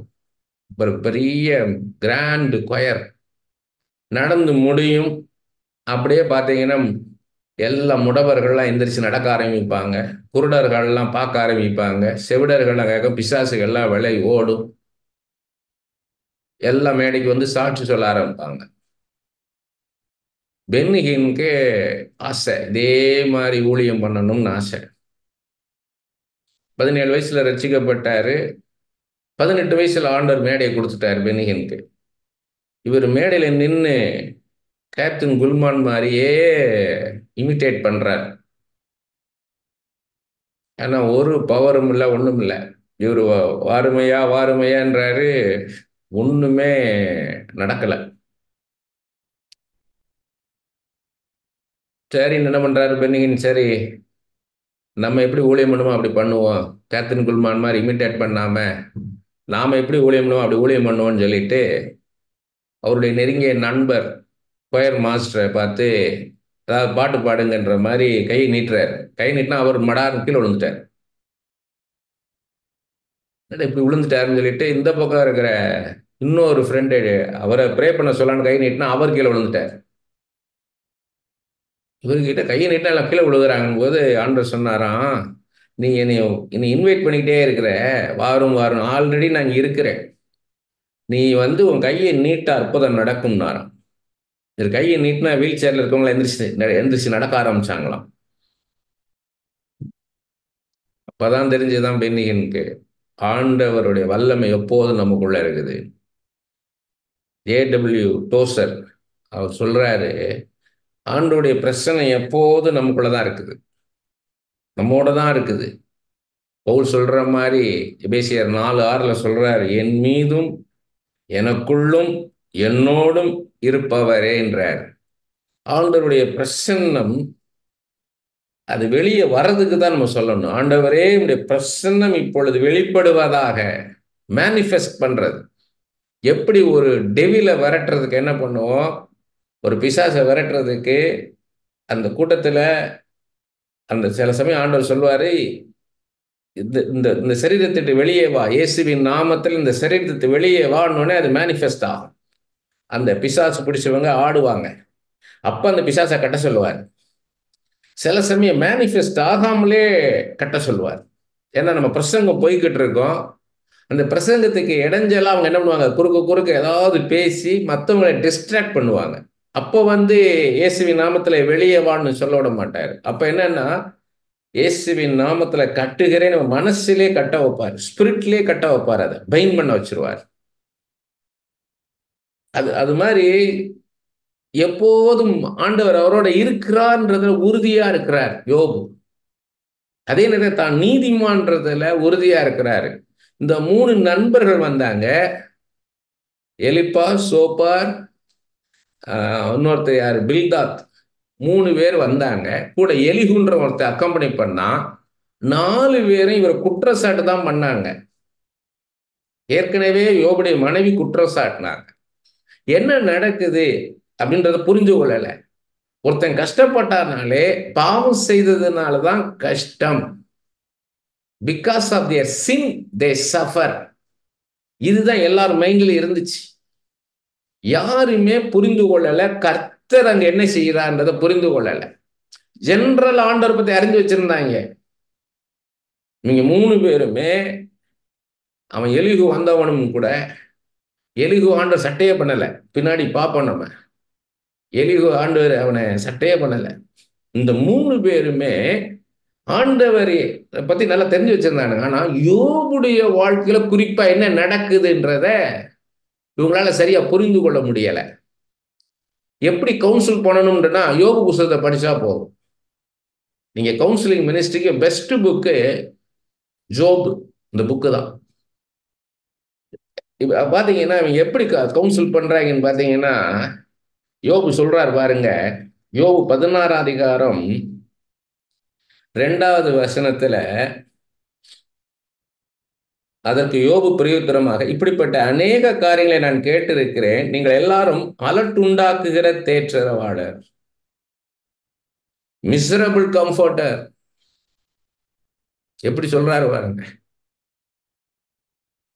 அதே இது பாத்தீங்கன்னா 13ஆம் அதிகாரம் 4வது வசனத்துல சொல்றாரு, நீங்கள் பொய்யை பிணைக்கிறவர்கள், நீங்கள் எல்லாரும் காரியத்துக்கு உதவாத வைத்தியர்கள், ஒர்த்லெஸ் பிசிஷியன்ஸ். நான் எனக்கு ஆண்டவர் பத்தி தெரியும், ஆனால் என்னுடைய இதை நீங்க சரியா புரிந்து கொள்ளலன்ட்டார். இதுல 3 டிஸ்கஷன் நடக்குது, 3 ரவுண்ட் ஆஃப் டிஸ்கஷன். ஃபர்ஸ்ட் ஒரு ரவுண்டு பேசுறாங்க எல்லாரும், யோபு ரிப்ளை பண்றாரு. அடுத்து ஒரு ரவுண்டு டிஸ்கஷன் நடக்குது, யோபு ரிப்ளை பண்றாரு. 3வது ஒரு ரவுண்டு டிஸ்கஷன் நடக்குது. ஃபர்ஸ்ட் ரவுண்டு டிஸ்கஷன் பார்த்தீங்கன்னா 3ஆம் அதிகாரத்துல இருந்து 14ஆம் அதிகாரம் வரைய, அதான் first round discussion. Second round discussion எதுனா 15ஆம் அதிகாரத்துல இருந்து 21ஆம் அதிகாரம் வரைய. தேர்ட் ரவுண்ட் ஆஃப் டிஸ்கஷன் என்னன்னு கேட்டீங்கன்னா 22ஆம் அதிகாரத்துல இருந்து 37ஆம் அதிகாரம் வரைய. 38ஆம் அதிகாரத்துல இருந்து 41ஆம் அதிகாரம் வரைக்கும் கர்த்தர் பேசுறாரு. 42ல கர்த்தரும் யோபுவும் பேசுறாங்க. ஃபர்ஸ்ட் ஒரு ப்ளூ பிரிண்ட், ஒரு அவுட்லைன் சொல்றேன் நானு. யோபு சோதிக்கப்படுகிறார், ரெண்டாவது 3 நண்பர்கள் பேசுறாங்க. மூணாவது 4வது வந்த எலிகு பேசுறான். அடுத்து 4வது ஆண்டவர் பேசுறார். அடுத்தது யோபு தன் நிலைமைக்கு ஸ்திரப்படுத்தப்படுறார். இதான் யோபுடைய புஸ்தகம். இதுல நல்லா நீங்க புரிஞ்சுக்கிறதுக்காக நான் சொல்றேன். ஃபர்ஸ்ட் எலிப்பாஸ். எலிப்பாஸ் பேசுறது தன் சொந்த அனுபவங்களை வச்சு பேசுறான். எலிப்பாஸ் பேசுறதெல்லாம் பார்த்தீங்கன்னா தன் சொந்த அனுபவங்களை வச்சு தான் எல்லாமே பேசுறார்.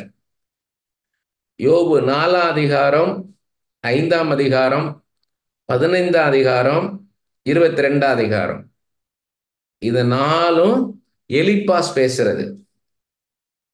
அடுத்தது பில்தாத். அவங்க ஒரு யூனிவர்சல் விஸ்டம், அது உலகம் முழுவதும் இருக்கக்கூடிய ஒரு ஞானத்தை வச்சு பேசுறார். அது யோபு 8ஆம் அதிகாரம், 18ஆம் அதிகாரம், 25ஆம் அதிகாரம்.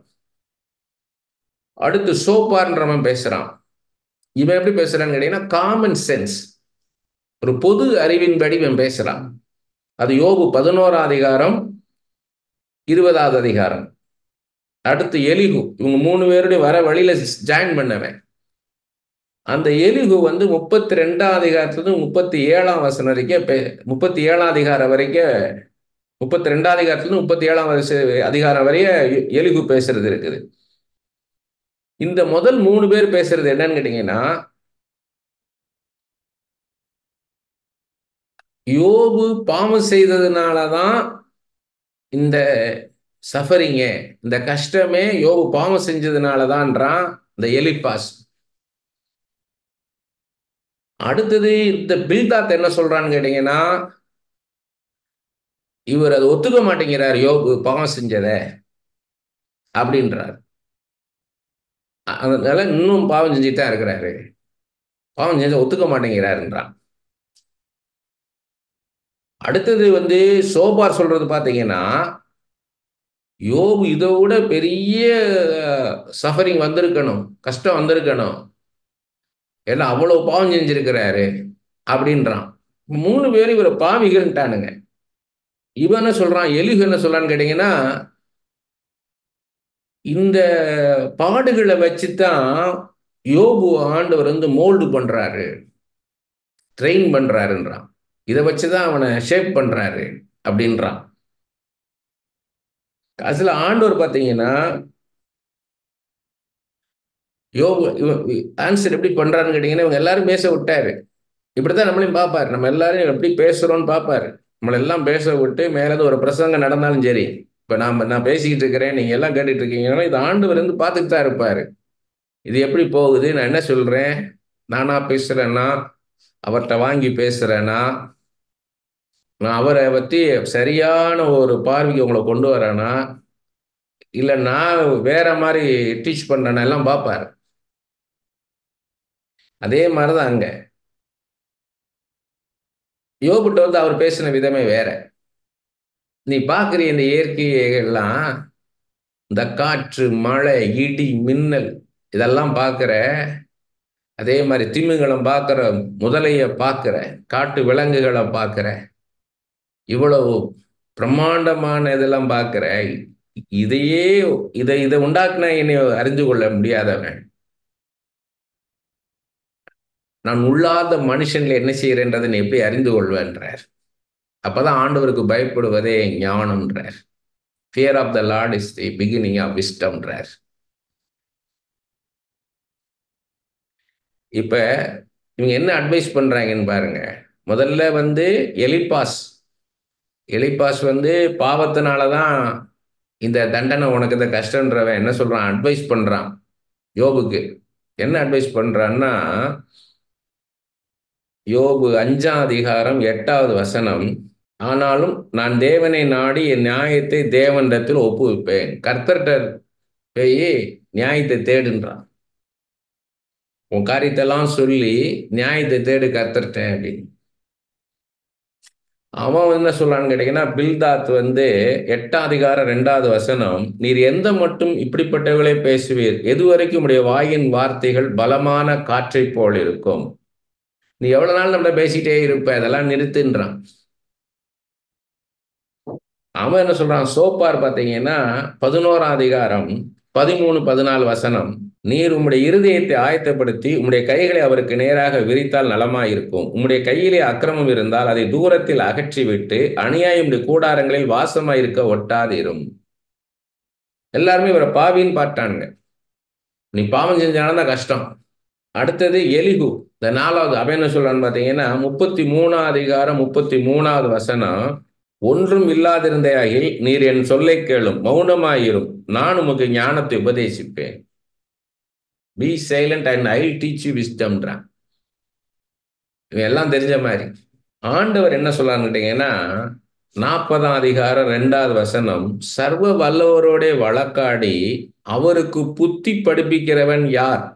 தேவன் பேரில் குற்றம் பிடிக்கிறவன் இவைகளுக்கு உத்தரவு சொல்ல கடவன் என்றார். எனக்கு அட்வைஸ் பண்றவன் யாருன்னு கேட்கிறார் ஆண்டவர். Will the one who contended with the Almighty correct him? எல்லாம் தெரிஞ்சவன் எனக்கு புத்தி சொல்றவன் யாருன்னு கேட்கிறாரு. இதே இது பவுல் ரோமர்ல சொல்றார், கர்த்தருக்கு போதிக்கத்தக்கதாக ஞானம் உள்ளவன், அறிவுள்ளவன், புத்தி உள்ளவன் யாருன்னு. நிறைய பேர் ஆண்டவருக்கு இவங்க சொல்லுவாங்க, ஆண்டவரே நீங்க இதை செய்யுங்க, அதை செய்யுங்க, இப்படி செய்யுங்க, அப்படி செய்யுங்கன்னுவாங்க. ஆண்டவரே என்ன நடக்குது ஆண்டவரேன்னு கேட்கணும். ஏன் எனக்கு இந்த நிலைமை, எதனால இப்படி வச்சிருக்கிறீர், அதை கேட்கணும். அதனாலதான் அண்ணா சொல்றேன், கர்த்தர் ஞானம் உள்ள தேவன். ஏன்னா என் வாழ்க்கை எனக்கு நடந்து எனக்கு தெரியல. நான் குழந்தையில என்று நான் புலம்பிக்கிட்டு இருந்தேன், அழுதுகிட்டு இருந்தேன். ஆனா கர்த்தர் ஞானம் உள்ள தேவன். ஒரு தீர்க்க தரிசியை எனக்கு குழந்தையா கொடுத்தாரு, அதுக்காக என்னை காத்திருக்க வச்சிருக்கிறாரு. எல்லாம் ஏலிய பார்த்தாங்க, பெரிய ஆசாரியனா, 98 வயசு. எப்படி பாருங்க, இவங்க ஆலயத்துக்கு போகும்போதெல்லாம், ஆலயம் கிடையாது அப்ப, ஆசாரிப்பு கூட இருந்தான். அது பைபிள் ஆலயம்னு இருக்குது. சாலமோன் காலத்துலதான் ஆலயமே கட்டப்படுது. அப்ப எல்லாம் ஆசாரிப்பு கூட இருந்தான். அங்க போகும்போதெல்லாம் ஆறு அங்க உட்கார்ந்துருக்காருன்னா ஆசாரியனா ஏலி உட்கார்ந்துருக்காரு, 98 வயசு கிழவன். அப்படி அவர் ஒரு அவ்வளவு வயசானவர், 98 வயசானவர், 98 வயசானவர் ஏலி உட்கார்ந்துருக்கிறாரு அங்க. அண்ணாள் போய் அழுதுட்டு உட்கார்ந்துருக்காங்க. அவங்களுக்கு தெரியுமா இதே ஸ்தானத்துல என் புள்ள வரப்போறான் அப்படின்னு? எப்படி யோசித்து பாருங்க. அவங்க அண்ணாள் முறுமுறுக்கலையே, ஆண்டவரை நீங்களாம் ஆண்டவரா, இந்த ஆண்டவரன்னா ஏன் எனக்கு தரமாட்டேங்கிறீர், இந்த பெண்ணினாளுக்கு இவ்வளவு கொடுத்துருக்கிறீர், என்னை எப்படி என்கிட்ட கடிந்து கொள்றா, என்னை சாப்பிட விடாம என்னை அழ வைக்கிறா. இல்ல, ஆண்டவரே எனக்கு தாரும் ஐயா, தாரும். இப்படிதான் பைபிளை நம்ம அபியாசப்படுத்தணும், நம்ம வாழ்க்கையில அபியாசப்படுத்தணும். நம்ம கேட்கறத நம்ம ஜெபத்துல முதல்ல நம்ம அதெல்லாம் கொண்டு வரணும். இப்படியெல்லாம் ஜெபிக்கணும். நம்ம இதெல்லாம் எழுதி வச்சு இப்படி ஜெபிக்க பழகணும். யோபுட்ட என்ன கத்துக்கிடணும்? இவ்வளவு கஷ்டத்தின் மத்தியில் ஆண்டவர் அவர் நேசிச்சார். என்னை கொன்று போட்டால் நான் கர்த்தர் மேல் நம்பிக்கையாக இருப்பேன். நான் என்னை சோதித்த பின் சுத்த பொன்னாக நான் விளங்குவேன். என் மீட்பரை நான் காண்பேன். அந்நிய கண்கள்ல என் மாம்சத்தின் கண்களே காணும். அந்த அந்த ஒரு பொறுமை. யாக்கோபு 1ஆம் அதிகாரத்துல பார்த்தீங்கன்னா, ஒருத்தர் பூரணரா இருக்கணும்னா விசுவாசத்தோட பொறுமையும் சேரணும். அப்பதான் பூரணராக முடியும். அதான் பூர்ணமான விசுவாசம். நிறைய பேருக்கு என்ன ஆகும்னா, விசுவாசம் இருக்கும், ஆனா பொறுமை இருக்காது. ஒரு தீர்க்க தரிசனம் ஆண்டவர் சொல்லியிருப்பாரு, இதை செய்வேன் அதை செய்வேன்னு சொல்லியிருப்பாரு. உடனே என்ன நினைப்பாங்கன்னா, உடனே நடந்துரும்னு நினைப்பாங்க. அது நடக்கலன்னு உடனே என்ன ஆகும்னா முறுமுறுக்க ஆரம்பிப்பாங்க. ஏன் நடக்கல?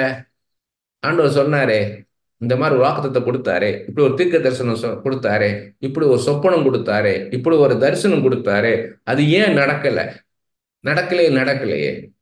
பொறுமை இல்லை. ஆபிரகாம்கிட்ட அந்த பொறுமை இருந்தது. 75 வயசுல சொல்றாரு. எப்ப சொல்றாரு? 25 வயசுல, 27 வயசுல இல்ல, 75 வயசுல சொல்றாரு ஆபிரகாம்கிட்ட, இந்த வானத்து நட்சத்திரங்களை எண்ண முடியுமா, இந்த கடற்கரை மணலை எண்ண முடியுமா, அப்படி போல உனக்கு நானு பிள்ளைகளை தருவேன்றாரு. தரவே இல்லை. அடுத்த வருஷம், அதுக்கு அடுத்த வருஷம், அதுக்கு அடுத்த வருஷம் போய்கிட்டே இருக்குது. 99 வயசுல தான் சொல்றாரு, அடுத்த வருஷம் இவங்க குழந்தைய நான் தருவேன்றார். 100வது வயசுல தான் கொடுத்தாரு. பொறுமையா இருந்தார் ஆபிரகாம். பாருங்க, தாவீது 15 வயசுல அபிஷேகம் பண்ணாரு. 15 வயசுலயே சாமுவேல் சொல்றாரு, அடுத்த ராஜா நீதான்ட்டு. ஆனா 30 வயசுல தான் சமஸ்த இஸ்ரவேலுக்கும் ராஜாவாகிறார். 15 வருஷம் வெயிட்டிங் டைம். மோசஸ் பார்த்தீங்கன்னா 40 வயசுல தெரிஞ்சுக்கிட்டாரு, நான் எபிரேயன் நான் எகிப்தியன் கிடையாது. வெளியே வந்துட்டார் பேலஸை விட்டு. ஆனா 40 வருஷம் ஆடு மேய்ச்சிக்கிட்டு இருக்கிறார். பொறுமை. 80வது வயசுலதான் ஒரு ஊழியத்தை எடுத்துட்டு வர்றார். அப்படி போல நமக்கு பொறுமை வேணும். அதுதான் யோபின் பொறுமையை குறித்து பார்த்தியா அப்படின்றார். பொறுமையா இருக்கிறார். இப்ப அந்த எலிப்பாஸ் சொன்னதுக்கு பார்த்தீங்கன்னா, நீ ஆண்டவர்கிட்ட கேளு, உன் நியாயத்தை எடுத்து சொல்லு, ஆண்டவர்கிட்ட ஜெபம் பண்ணு அப்படின்னு சொல்லும்போது அவர் என்ன ரெஸ்பாண்ட் பண்றாருன்னு கேட்டீங்கன்னா, யோபு ஒவ்வொருத்தருக்கும் ரெஸ்பாண்ட் பண்றாரு. யோபு 6ஆம் அதிகாரம் 29வது வசனம், நீங்கள் திரும்புங்கள், அக்கிரமம் காணப்படாதிருக்கும், திரும்புங்கள், என் நீதி அதிலே விளங்கும். என் நீதி அதிலே விளங்கும்ன்றாரு. நான் பாவம் செய்யல, நான் நீதியுள்ள வாழ்க்கை வாழ்ந்தேன்றாரு எலிப்பாஸுக்கு. அடுத்தது பில்தாத்துக்கு எப்படி ரிப்ளை பண்றான்னு கேட்டீங்கன்னா, 10ஆம் அதிகாரம் 2வது வசனம், நான் தேவனை நோக்கி என்னை குற்றவாளி என்று தீர்க்காதிரும், நீர் எது நிமித்தம் என்னோடு வழக்காடுகிறீர், அதை எனக்கு தெரியப்படுத்தும் என்பேன். அது ஆண்டவர்கிட்ட நான் கேட்பேன், நேரடியாக ஆண்டவர்கிட்ட நான் பேசுவேன்றாரு. என்னை குற்றவாளி என்று தீர்க்காதிரும், நான் குற்றம் செய்யலை, நான் பாவம் செய்யலை, நான் ஆண்டவர்கிட்ட பேசுவேன்றாரு. அடுத்து சோப்பார், அவனுக்கு என்ன ரிப்ளை பண்றாருன்னா, யோபு 13ஆம் அதிகாரம் 18வது வசனம், இதோ என் நியாயங்களை அணி அணியாக வைத்தேன், என் நீதி விளங்கும் என்று அறிவேன். மறுபடியும் சொல்றார், என் நீதி விளங்கும். உடனே நான் குற்றவாளி அப்படின்னு போய் அவர் இது பண்ணல. ஏன்னா நான் குற்றவாளி அல்ல, மனசாட்சி தெளிவா இருக்கு அவருக்கு. எலிகுக்கு ரெஸ்பாண்டே பண்ணல. இவங்க 3 பேருக்கும் பதில் சொன்னாரு யோபு. ஆனா அந்த எலிகுக்கு அவன் சொன்னது எதுக்குமே இவரு ரிப்ளே பண்ணல. யோபு 42ஆம் அதிகாரம் 3-5 வசனங்கள், அறிவில்லாமல் ஆலோசனை மறைக்கிற இவன் யார், ஆகையால் நான் எனக்கு தெரியாதையும் என் புத்தி கெட்டாது நான் அறியாதையும் அனுப்பினேன். நிறைய காரியங்கள் எனக்கு புரியாம நான் பேசிட்டேன்றாரு. அட்மிட் பண்றாரு, நான் நிதானிக்க முடியல, சரியான நிதானிக்காம நிறைய காரியங்கள் நான் பேசிட்டேன்றாரு. நீர் எனக்கு செவி கொடும், அப்பொழுது நான் பேசுவேன், நான் உம்மை கேள்வி கேட்பேன், நீர் எனக்கு உத்தரவு சொல்லும். என் காதினால் உம்மை குறித்து கேள்விப்பட்டேன், இப்பொழுதோ என் கண்கள் உம்மை காண்கிறது. நாம பார்க்கிற ஆண்டவரேன்றார். எவ்வளவு அழகா ரெஸ்பாண்ட் பண்றார் பாருங்க. ஆனா ஆண்டவர் பாருங்க அந்த 3 பேருக்கு எப்படி ரெஸ்பாண்ட் பண்றார். அவங்க 3 பேர் பேசினாங்க பாருங்க, அதுக்கு ஆண்டவர் ரெஸ்பாண்ட் பண்றாரு. 42ஆம் அதிகாரம் 7வது வசனம், கர்த்தர் இந்த வார்த்தைகளை யோபோடே பேசின பின் கர்த்தர் தேமானியனான எலிப்பாசை நோக்கி, உன்மேலும் உன் 2 சிநேகிதர் மேலும் எனக்கு கோபம் மூழுகிறது, எனக்கு கோபம் வருதுன்றாரு. என் தாசனையாக யோபு பேசினது போல் நீங்கள் என்னை குறித்து நிதானமாய் பேசவில்லை. என்னை குறித்து சரியான அறிவு நிதானம் யார்கிட்ட இருக்குன்னா யோபுட்டு தான் இருக்கு, உங்க யார்ட்டுமே இல்லைன்ட்டார். இது 8வது வசனத்தில் சொல்றாரு, என் தாசனையாக யோபு பேசினது போல் நீங்கள் என்னை குறித்து நிதானமாய் பேசவில்லை என்றார். இவர் எலிகுக்கு யோபுவும் ரிப்ளை பண்ணல, ஆண்டவர் ரிப்ளை பண்ணல. அவங்க 3 பேரை குறித்து பேசினாருங்க. எலிகு குறித்து குறிப்பிட்டிருக்காரா? கிடையாது. இதெல்லாம் நம்ம கத்துக்கிடணும். நம்மளுக்கு அட்வைஸ் பண்ண நிறைய பேர் வருவாங்க. அவங்க அட்வைஸ் பண்றவங்களுக்கு முதலாவது தகுதி என்ன வேணும்னு கேட்டீங்கன்னா, ஆண்டவரை பத்தின சரியான அறிவு நிதானம் வேணும். 2வது ஆவிக்குரிய பிரமாணங்களை பத்தின சரியான அறிவும் நிதானமும் வேணும். அப்ப பைபிளை நல்லா தெரிஞ்சிருக்கணும். பைபிள் தான் ஆவிக்குரிய பிரமாணம். ஒரு காரியத்தை எப்படி நடத்துவார், எப்படி நடத்த மாட்டார், ஏன் எப்படி நடத்துவார், ஒரு மனுஷன் எப்படி நடத்துவார், எப்படி நடத்த மாட்டார்ன்றது பைபிள்ல தான் இருக்கு. இதை நல்லா தெரிஞ்சுக்கிடணும். கர்த்தரை குறித்து நல்லா தெரிஞ்சுக்கிடணும். கர்த்தருடைய ஆட்ரிபியூட்ஸ், அவருடைய குணாதிசயங்கள், அதை சரியா புரிந்து கொள்ளணும். இதை என்ன பண்ணுவாங்கன்னா, நிறைய பேர் பைபிள் படிக்கிறது தனி, அவங்க வாழ்க்கை தனி. சில சில பேருக்கு சில பேர்கிட்ட பேசவே பிடிக்காது எனக்கு. ஏன்னா அவங்கள்ட்ட பேசினா எதுவுமே ஏத்துக்க மாட்டாங்க.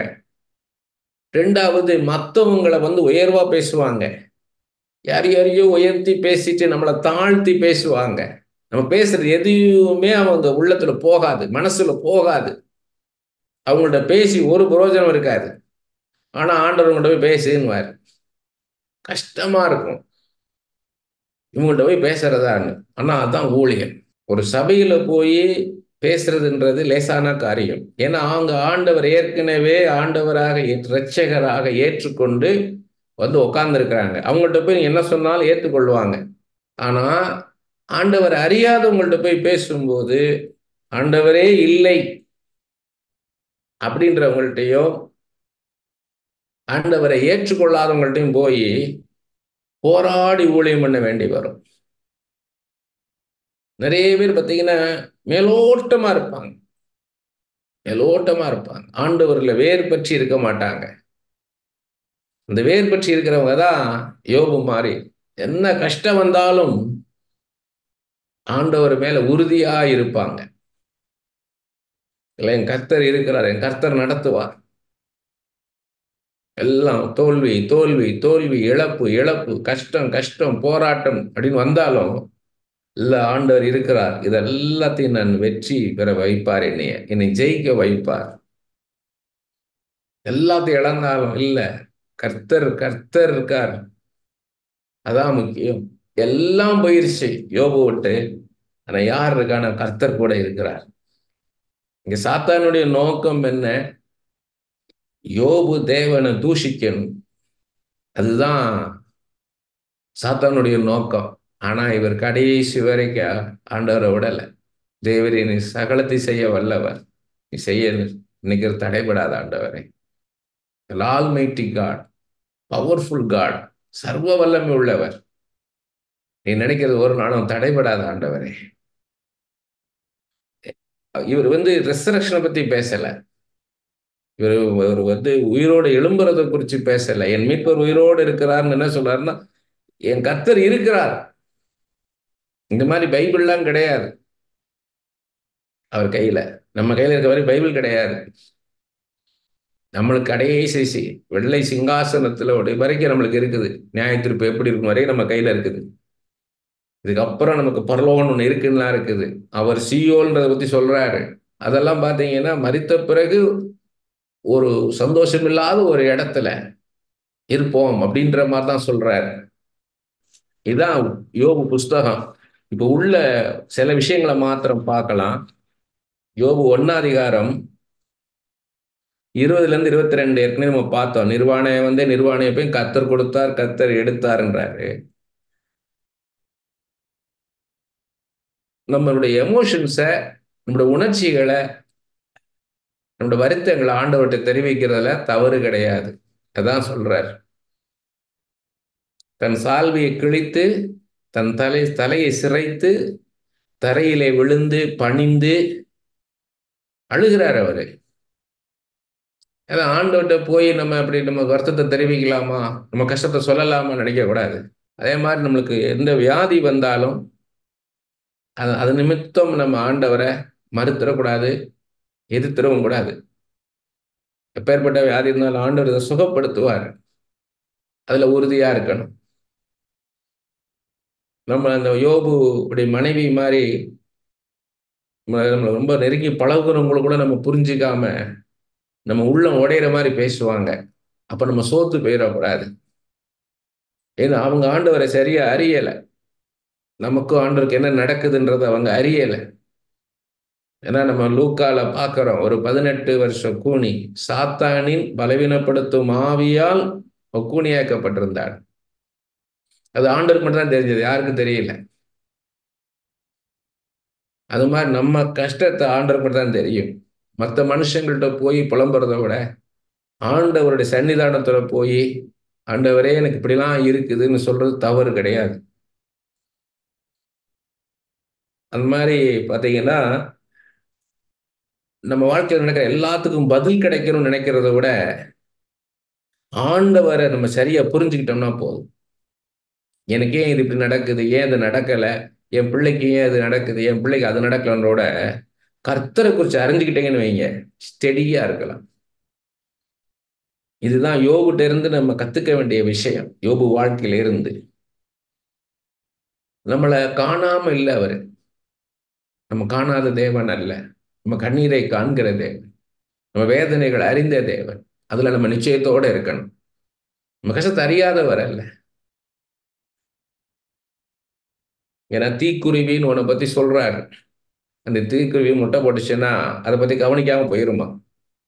அது குதிரை வந்து மிதிச்சிருமே, அது உடஞ்சு போயிருமே எல்லாம் நினைக்காதான்.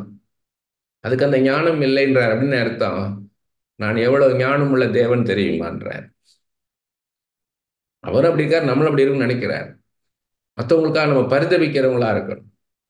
அட்வைஸ் பண்றது ஈஸி. ஆனா உங்கள்ட்ட அன்பு கூறணும். அன்பு கூறும் போதும் கவனமா இருக்கணும். இறக்கப்படும் போதும் கவனமா இருக்கணும். அவங்க அதுக்கு பாத்திரவாட்டியா இருக்கிறாங்களான்னு பார்க்கணும். ஆண்டவர்கிட்ட கேட்கணும். எதனாலும் ஆண்டவர்கிட்ட கேட்கணும். சிம்பத்தின்றது வரக்கூடாது. நாம சிம்பத்தி பண்ணக்கூடாது. நம்மளுடைய நோக்கம் எல்லாம் அவங்க ஆண்டவர்கிட்ட நெருங்கணும். யாராக இருந்தாலும் சரி, எவ்வளவு வயசானவங்களாலும் சரி, வயசுல எவ்வளவு சின்னவங்களா இருந்தாலும் சரி, அவங்க ஆண்டவரை நெருங்கணும்ன்றத நம்ம முக்கியமா இருக்கணும்.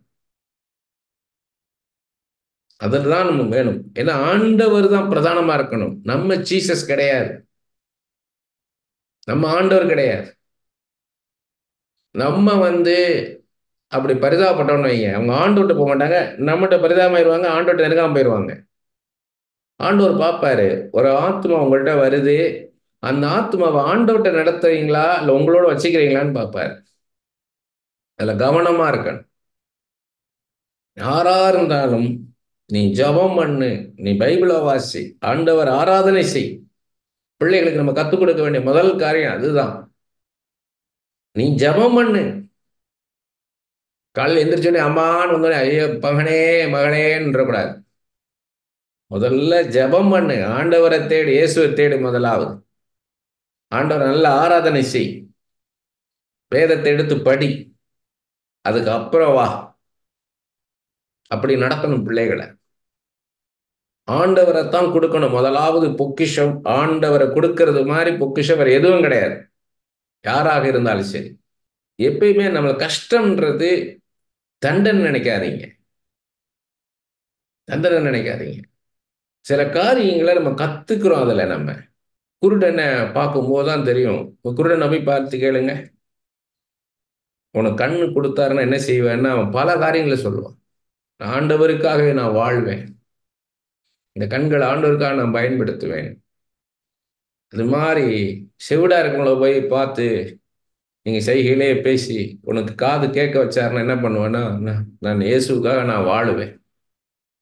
அதுக்கு தான் நிறைய பேர் என்ன பண்றாருன்னா, குருடனா வச்சு கண் பார்வை கொடுக்கிறார், செவிடனா வச்சு காது கேட்க வைக்கிறார், ஊமையா வச்சு பேச வைக்கிறார், சப்பானியா வச்சு நடக்க வைக்கிறார், மரிக்க வச்சு உயிர்ப்பிக்கிறார். லாசர் எல்லாம் பார்த்துங்க, மரித்த லாசர் உயிரோடு எழுப்பினார். அவர் பெரிய பிஷப் ஆயிட்டார். அதுதான் நமக்கு அந்த அந்த அந்த அது அது அந்த வேதனைகளை போகும்போது தான் நம்மளுக்கு என்ன பண்றோம், நம்ம பக்குவமாகறோம். உங்க மனைவி உங்களோட முரண்பட்டு இருக்காங்களா, முதல்ல உங்களை கரெக்ட் பண்றாருன்னு அர்த்தம். நம்மளை கரெக்ட் பண்ணிடுவாரு, நம்மளை ரியலைஸ் பண்ணுவார், நம்மளை நிதானிக்க வைப்பார். அடுத்தது அவங்கள கரெக்ட் பண்ணிடுவார். ரெண்டு மனைவியை வச்சு கணவனை, கணவனை வச்சு மனைவியை கரெக்ட் பண்ணிடுவார். அவர் பரிபூர்ணம் உள்ள தெய்வம். அவரு கரெக்ட் ஆக்கிடுவார் எல்லாத்தையும். நம்ம வர கஷ்டத்தை வச்சு ஆண்டு நம்ம மேல வச்சிருக்கிற அன்பை நம்ம கணக்கு போடக்கூடாது. அந்த அன்பு அளவில்லாதது. அந்த அன்பின் அகலத்தை, நீளத்தை, ஆழத்தை, உயரத்தை யாரால் அறிந்து கொள்ள முடியாது. யாராலும் சொல்ல முடியாது. யோபு மேல எவ்வளவு அன்பா இருந்தாரு பாருங்க. கடைசியில் என்ன என்ன பண்ணாரு? முன்னிலைமையை காட்டிலும் பின்னிலைமை ஆண்டவர் ஆசீர்வதிச்சாருன்னு இருக்கு. 12ஆம் வசனம், யோபு 42:12, கர்த்தர் யோபின் முன்னிலைமை பார்க்கிலும் அவன் பின்னிலைமையை ஆசீர்வதித்தார். 16வது வசனம், இதற்கு பின்பு இவ்வளவு நடந்ததுக்கு பிறகு யோபு 140 வருஷம் உயிரோடு இருந்து 4 தலைமுறையாக தன் பிள்ளைகளையும் தன் பிள்ளைகளுடைய பிள்ளைகளையும் கண்டான். யோபு நெடுநாள் இருந்து பூர்ண வயதுள்ளனாய் மரித்தான். எப்படி ஆசீர்வதிக்கிறார் பாருங்க. ரூத்துக்கு இதே தான். வாழ்க்கையை இழந்து போனது போல இருந்துச்சு, ஆனா ஆண்டவர் நல்ல ஒரு அருமையான வாழ்க்கையை கொடுத்தார். அப்படி போல நம்ம நடத்துவார். யோபு 4ஆம் அதிகாரம் 12-13 வசனங்கள் பார்த்தீங்கன்னா, எலிப்பாஸ் பேசுறது, இப்போதும் ஒரு வார்த்தை என்னிடத்தில் ரகசியமாய் அறிவிக்கப்பட்டது, அதனுடைய மெல்லிய ஓசை என் செவியில் விழுந்தது. மனுஷர் மேல் அயர்ந்த நித்திரை இறங்குகையில் தரிசனங்களில் பலவித தோற்றங்கள் உண்டாகும் போது என்றார். ஆண்டவர் என்னோட பேசினார். என்ன பண்ணக்கூடாதுன்னா, ஆண்டவரை லிமிட் பண்ணக்கூடாது. நம்ம அறிவின்படி ஆண்டவரை, நம்ம பெர்ஸ்பெக்டிவ் படி ஆண்டவரை லிமிட் பண்ணிடக்கூடாது. நம்ம மனித அறிவுக்கெல்லாம் அப்பாற்பட்ட ஒரு ஆண்டவர். அதுக்கு தான் பைபிளை கொடுத்துருக்கிறார். பைபிளை நல்லா படித்து பார்த்து அதன் பிறகு தான் என்ன பண்ணணும், ஆண்டவரை நம்ம தெரிஞ்சு கொள்ள முடியும். பைபிளே படிக்காம நாம ஆண்டவர் செய்வாருங்க, இதெல்லாம் செய்ய மாட்டாருங்கன்னு கூடாது. அது ஹியூமன் விஸ்டம். அதன்படி நம்ம ஒரு நாளும் எதையும் நிதானிக்க கூடாது. 5:17 பாருங்க. சில வசனங்கள் மாத்திரம், குறிப்பான வசனங்கள் மட்டும் நான் சொல்லிட்டு போறேன். இதோ தேவன் தண்டிக்கிற மனுஷன் பாக்கியவான், ஆகையால் சர்வவல்லுடைய சிட்சையை அற்பமாக எண்ணாதே என்று. நம்ம தரோவா ஒரு மனுஷனுடைய சிச்சுவேஷனை அண்டர்ஸ்டாண்ட் பண்ணணும். அண்டர்ஸ்டாண்ட் பண்ணாம நாம ஒரு அட்வைஸை கொடுக்க கூடாது. இதெல்லாம் சரியாக்கிடுவாருங்கன்னு சொல்லக்கூடாது.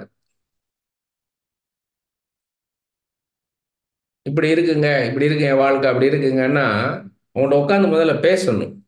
வாட்ச்மேன் நீ அதை அழகா சொல்லுவார். உடனே ஆவிகளை பகுத்தறிவு வரம், விசுவாச வரம், அறிவுணத்து வசனம் அப்படியே வச்சு சொல்லிடக்கூடாது. வரம் இருக்குன்னு காமிக்கிறதுக்காக, பார் நீ சொல்லாமலே எனக்கு தெரியுது பாருங்க. அவங்களோட உட்காந்து பேசும்போது அந்தந்த மரம் அந்தந்த கனியினால் அறியப்படும், இருதயத்தின் நிறைவனால் வாய் பேசும். அவங்கள பேச சொல்லும் போது அவங்க சிச்சுவேஷன் என்னன்னு தெரிஞ்சிடும், எதுனால அந்த பிரச்சனைன்னு தெரிஞ்சிடும். இவங்கள்ட்ட பிரச்சனை இருக்கும், நம்ம உடனே ஆண்டவர் இப்படி செய்வாருங்க அப்படி செய்வாருங்கன்ற கூடாது. இப்போ கரெக்டாக ஒரு சிச்சுவேஷனை அண்டர்ஸ்டாண்ட் பண்ணி ஸ்பெசிஃபிக்கா முதல்ல ஜென்ரலா ஆண்டவருடைய சித்தம் தெரியணும் நம்மளுக்கு. அடுத்தது ஸ்பெசிஃபிக்கா இந்த குறிப்பிட்ட குடும்பத்துக்கு ஏன் இந்த காரியம் இப்படி நடக்குது, ஏன் இதுல சிக்கிக்கிட்டு இருக்காங்க அப்படின்றத சரியா நம்ம தெரிஞ்சுக்கிடணும். தெரிஞ்சுக்கிட்டான்னு சொல்லணும். நிறைய பேர் பார்த்தீங்கன்னா, குறை சொல்லலை, நான் பார்க்கறத அதுக்கு சோர்வு உண்டாக்குது. என்னன்னு கேட்டீங்கன்னா, அந்த ஊழியக்காருக்கு பிசாசு விரட்டுறதுதான் ஊழியமா இருக்கும். வரவங்க எல்லாத்தையும் பிசாசு விரட்டிக்கிட்டு இருப்பார். ஒருத்தர் கூட தீர்க்கதரிசனம் சொல்ல மாட்டார். அவங்க வாழ்க்கையில என்ன நடந்தது, என்ன நடக்குது, ஏன் நடக்குது, எதனால அப்படி நடக்குது, கர்த்தர் எதனால அதை செய்யறாரு, அடுத்து என்ன நடக்க போகுது, இதை யாருக்குமே சொல்ல மாட்டார். 200 பேர் வந்தா 200 பேருக்கும் பிசாசை விரட்டுறாரு. இன்னொரு இடத்துக்கு போனீங்கன்னா எல்லாருக்கும் உனக்கு சூனியம் இருக்குது, சூனியம் வச்சுட்டாங்க, உனக்கு கலந்து கொடுத்துட்டாங்க, உனக்கு மருந்து கலந்து கொடுத்துட்டாங்க. இதே தான். இன்னொரு இடத்துல போனான், ஒரு தேவதூதன் போயிட்டான், வீட்டுக்கு போயிட்டான், வீட்டு வாசல்ல நிற்கிறான், எல்லாருக்கும் தேவதூதன் போயிட்டான், உன் தேவதூதன் போயிட்டான், அங்க நிற்கிறான், இப்ப நிற்கிறான், வாசல்ல நிற்கிறான், இப்போ ஒரு தூதன் அனுப்பிச்சிட்டாரு, இறங்கிட்டான். எல்லாருக்கும் வார வாரம் அதுதான். அந்த மாதிரி மாட்டிக்க கூடாது. பைபிளை நல்லா படிக்கணும், தரோவா படிச்சுட்டு நிதானிக்க தெரியணும். நான் போய் உட்காந்துருப்பேன், அந்த ஊழியக்காரர் என்ன செய்யறாரு, அவர் எப்படி ஆண்டவரோட கம்யூனிகேட் ஆகிறாரு, எல்லாத்த விட ஆண்டவர் இவர் எந்த அளவுக்கு அறிஞ்சு வச்சிருக்கிறாரு. நிறைய பேர் பார்த்தீங்கன்னா, சில பேர் பார்த்தீங்கன்னா நிறைய இங்கிலீஷ் புக்கை படிச்சு வச்சுக்கிட்டு அதை வச்சு பேசிக்கிட்டு இருப்பாங்க. இங்கிலீஷ் புக்கில் அவங்க எப்படி அந்த ஊழியக்காரங்க ரெவலேஷன் வாங்கினாங்களோ அந்த வெளிப்பாடுகளை வாங்கி இவங்க வெளிப்பாடு மாதிரி பேசிட்டு இருப்பாங்க. நம்ம அதை அண்ணான்னு பார்க்கக்கூடாது. நம்ம பைபிள் தான் இருக்கிறதுல பெருசு. நாங்கள் மதுரையில் நாங்கள் படிக்கும்போது கோனார் தமிழ் உரைன்னு இருக்கும். இப்போல்லாம் இருக்கான்னு தெரியல. நோட்ஸு ஒவ்வொன்றுக்கும் உண்டு. இங்கிலீஷுக்கு, தமிழுக்கு, ஃபிசிக்ஸ்க்கு, கெமிஸ்ட்ரிக்குன்ட்டு. அந்த நோட்ஸ் எதுக்குன்னா, இதில் இருக்கிறது புரியாத போது அதை படிக்கும்போது புரியும். அதை விளக்கி சொல்லியிருப்பாங்க. அதுக்கு தான் நம்ம அதெல்லாம் நோட்ஸ் மாதிரி அதையே படிச்சுட்டு உட்காந்துடக்கூடாது. பைபிளை உட்காந்து நிதானமாக படிக்கணும். இது என்ன விஷயம், இதெல்லாம் நான் உட்காந்து ஷார்ட் அவுட் பண்ணேன் நான். இது எப்படி தனித்தனியா தனித்தனியா பிரித்து பிரித்து பிரித்து எழுதியிருக்கிறேன் நான். சோப்பார் என்ன பேசுனா, எலிப்பாஸ் என்ன பேசுனா, பில்தாத் என்ன பேசுனா, அதுக்கு எப்படி யோபு பேசினார், இதுக்கு எப்படி யோபு பேசினார், கடத்துல கர்த்தர் என்ன பேசுறார், இந்த எலிகு ஏன் வந்த இடையில இவன் என்ன பேசுனா. அப்படி போல பைபிளை நீங்க தெளிவு அண்டர்ஸ்டாண்ட் பண்ணணும். அப்படி தெளிவு அண்டர்ஸ்டாண்டிங்னா நீங்க நிதானமா இருப்பீங்க.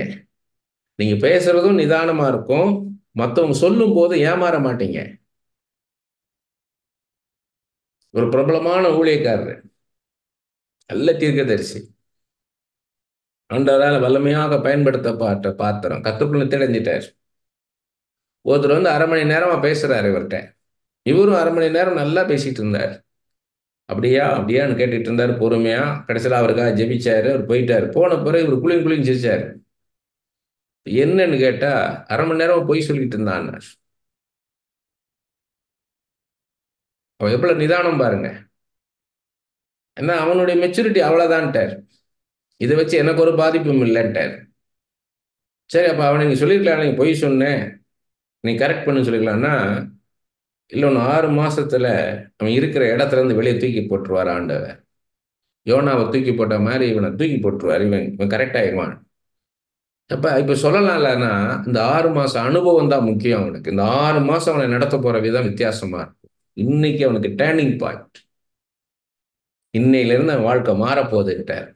இது அனுபவத்தினாலதான் இவங்க எல்லாம் மாறுவாங்க. யார் சொல்லியும் கேட்க மாட்டாங்க. அப்படி போல நிதானிக்கணும். 8ஆம் அதிகாரத்துல பாத்தீங்கன்னா, இந்த பில்தாத்ன்றவன் 4வது வசனம் பாருங்க. உம்முடைய பிள்ளைகள் அவருக்கு விரோதமாய் பாவம் செய்திருந்தாலும் அவர்களுக்கு பாதகத்தின் ஆக்கினைக்கு அவர்களை அவர் ஒப்பு கொடுத்திருந்தாலும். அப்படின்னா என்னன்னா, உன் பிள்ளைகள் பாவம் செஞ்சாங்க, அதனாலதான் அப்படி நடக்குதுன்ட்டான். ஏதாவது சொல்லுவாங்க, இது சாபம்ன்றவாங்க, இது பாவம்ன்றவாங்க. எவ்வளவு இது பாருங்க. யோபு வந்து தன் பிள்ளைகள் பாவம் செஞ்சிருவாங்களோன்னு சொல்லி அவங்கள மன்னிப்பு கேட்க வச்சு ஒவ்வொரு நாளும் ஆண்டவரை நடத்தினாரு. ஆனா என்ன சொல்றான், பிள்ளைகள் பாவம் செஞ்சிருப்பாங்க, அதான் உனக்கு நடக்குதுன்றான். இப்படி சிம்பிளா என்ன பண்ணிடுவாங்கன்னா, குற்றம் சாட்டிட்டு போயிடுவாங்க. அதனாலதான் எல்லார்ட்டையும் போய் அட்வைஸ் கேட்கக்கூடாது. எல்லாத்தையும் போய் நின்னோம்னா என்ன ஆயிரும்னா, கடைசியில நம்ம அறிவு குழம்பு போயிடும். நம்மை நாமே நிதானிக்க தெரியணும். வேதத்தின் வார்த்தையை வச்சு நம்மை நாமே நிதானிக்க தெரியணும். அதே மாதிரி 10ஆம் அதிகாரம் 1வது வசனம் பாருங்க. என் ஆத்துமா ஜீவனை அரோசிக்கிறது, நான் என் துயரத்துக்கு எனக்குள்ள இடம் கொடுத்து என் மன சஞ்சலத்தினாலே பேசுவேன் என்றார். என்ன அர்த்தம்னா, ஆண்டவரே நான் என்ன கத்துக்கொள்ளணும், ஆண்டவரே எனக்கு சொல்லுங்க அப்பான்னு கேட்கணும். ஆண்டவரே நான் என்ன கத்துக்கொள்ளணும், எனக்கு சொல்லுங்க ஆண்டவரே. What I have to learn, நான் எப்படி வளரணும் சொல்லுங்க அப்பா. என் வாழ்க்கையில் ஏதோ நடக்குதுன்னா, நான் என்ன இதுல இருந்து எனக்கு ஏதோ ஒன்று பேசுகிறீர், என்ன பேசுகிறீர் அப்பா, என்ன பேசுகிறீர், நான் என்ன செய்யணும், நான் எப்படி அதை ரெஸ்பாண்ட் பண்ணணும், எப்படி ரியாக்ட் பண்ணணும், எனக்கு சொல்லுங்கப்பான்னு கேட்கணும். இந்த 6ஆம் அதிகாரம் 7ஆம் அதிகாரத்திலையும் பார்த்தீங்கன்னா, முன்னாடி 6ஆம் அதிகாரம் 7ஆம் அதிகாரத்துல 6ஆம் அதிகாரத்துல 2வது வசனமும் 3வது வசனம் பாருங்க. என் சஞ்சலம் நெருக்கப்பட்டு என் நிர்பந்தம் எல்லாம் தராசில வைக்கப்பட்டால் நலமாய் இருக்கும், அப்பொழுது அது கடற்கரை மணலை பார்க்கிறோம் பாரமாய் இருக்கும், ஆகையால் துக்கம் சொல்ல முடியாது. எவ்வளவு பாரப்பட்டிருக்காரு பாருங்க, எவ்வளவு பாரம் பாருங்க. என் சஞ்சலம் நெருக்கப்பட்டு, யோபு சொல்றாரு, என் சஞ்சலம் தராசில நெருக்கப்பட்டு பாருங்க, எல்லாம் தராசில வைக்கப்பட்டால் நலமா இருக்கும், அப்பொழுது அது கடற்கரை மணலை பார்க்கிறோம் பாரமா இருக்கும், என் துக்கம் சொல்லி முடியாதுன்றார். சர்வ வல்லரின் அம்புகள் எனக்குள் தைத்திருக்கிறது, அவைகளின் விஷம் என் உயிரை குடிக்கிறது, தேவனால் உண்டாகும் பயங்கரங்கள் எனக்கு முன்பாக அணி அணியாய் நிற்கிறது. புல் இருக்கிற இடத்துல காட்டு கழுதை கத்துமோ, தனக்கு தீவனம் இருக்கிற இடத்துல எருது கதறுமோ என்றார். அடுத்து இவங்க பேசுறதெல்லாம் சொல்றாரு, இந்த நண்பர்கள் பேசுறதெல்லாம் எப்படி இருக்குன்னு சொல்றாரு. ருசி இல்லாத பதார்த்தத்தை உப்பில்லாமல் சாப்பிடக்கூடுமோ? முட்டையின் வெள்ளைக்கருவில் சுவை உண்டோ? உங்கள் வார்த்தைகளை என் ஆத்துமா தொடமாட்டேன் என்கிறது. அவைகள் அரோசியமான போஜனம் போல் இருக்கிறது. அப்ப நம்ம மற்றவங்களுக்கு அட்வைஸ் பண்ணும்போது, மற்றவங்க நமக்கு அட்வைஸ் பண்ணும்போதும் அதுல உப்பு இருக்கணும், சாரம் உள்ளதா இருக்கணும். சும்மா ஏனோ தானோன்னு வந்து நிறைய பேர் சொல்லிட்டு போவாங்க. அப்படி இருக்கக்கூடாது. அதான் பிரசங்கி 7:2 சாலமன் சொல்றாரு, விருந்து வீட்டுக்கு போவதை பார்க்கிலும் துக்க வீட்டுக்கு போவது நலம். அங்க எல்லா மனுஷரின் முடிவும் காணப்படும், எல்லா மனுஷனும் இதை குறித்து நிதானிப்பான்றார். படிப்பை வச்சு மேன்மை பாராட்டுவாங்க, பதவியை வச்சு மேன்மை பாராட்டுவாங்க, சொத்தை வச்சு மேன்மை பாராட்டுவாங்க. சாகும்போது என்னத்தை கொண்டு போக போறாங்க? அதான் நிர்வாணியா வந்து நிர்வாணியா போனேன், ஒன்னும் கொண்டு வரல, ஒன்னும் கொண்டு போகலன்றார். 1 தீமோத்தேயு 6:10 சொல்றாரு, நம்ம ஒன்னும் கொண்டு வந்ததுல ஒன்னும் கொண்டு போகாம இல்லைன்ற. செத்த வீட்டை போய் பார்க்கும்போது தான் தெரியும், இதான் நமக்கு முடிவு, இப்படித்தான் ஒரு நாள் நம்மளும் போக போறோம். அப்ப நம்மள்ட்ட அந்த பெருமையெல்லாம் வராது. இந்த எலிகுன்றவன் வந்து யோபு வந்து உனக்கு மேட்டிமை இருக்குன்னு சொல்றான்.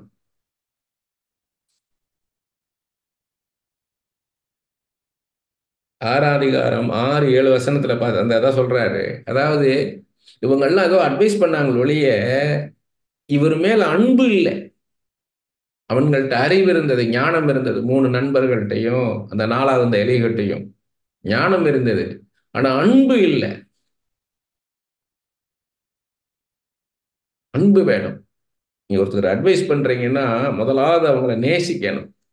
அதே மாதிரி நம்மள்ட்ட ஒருத்தர் வந்து நம்மளை அட்வைஸ் பண்றாங்கன்னா நம்மளை நேசிக்கிறாங்களான்னு பார்க்கணும். அவங்க அன்பு உண்மையானதா?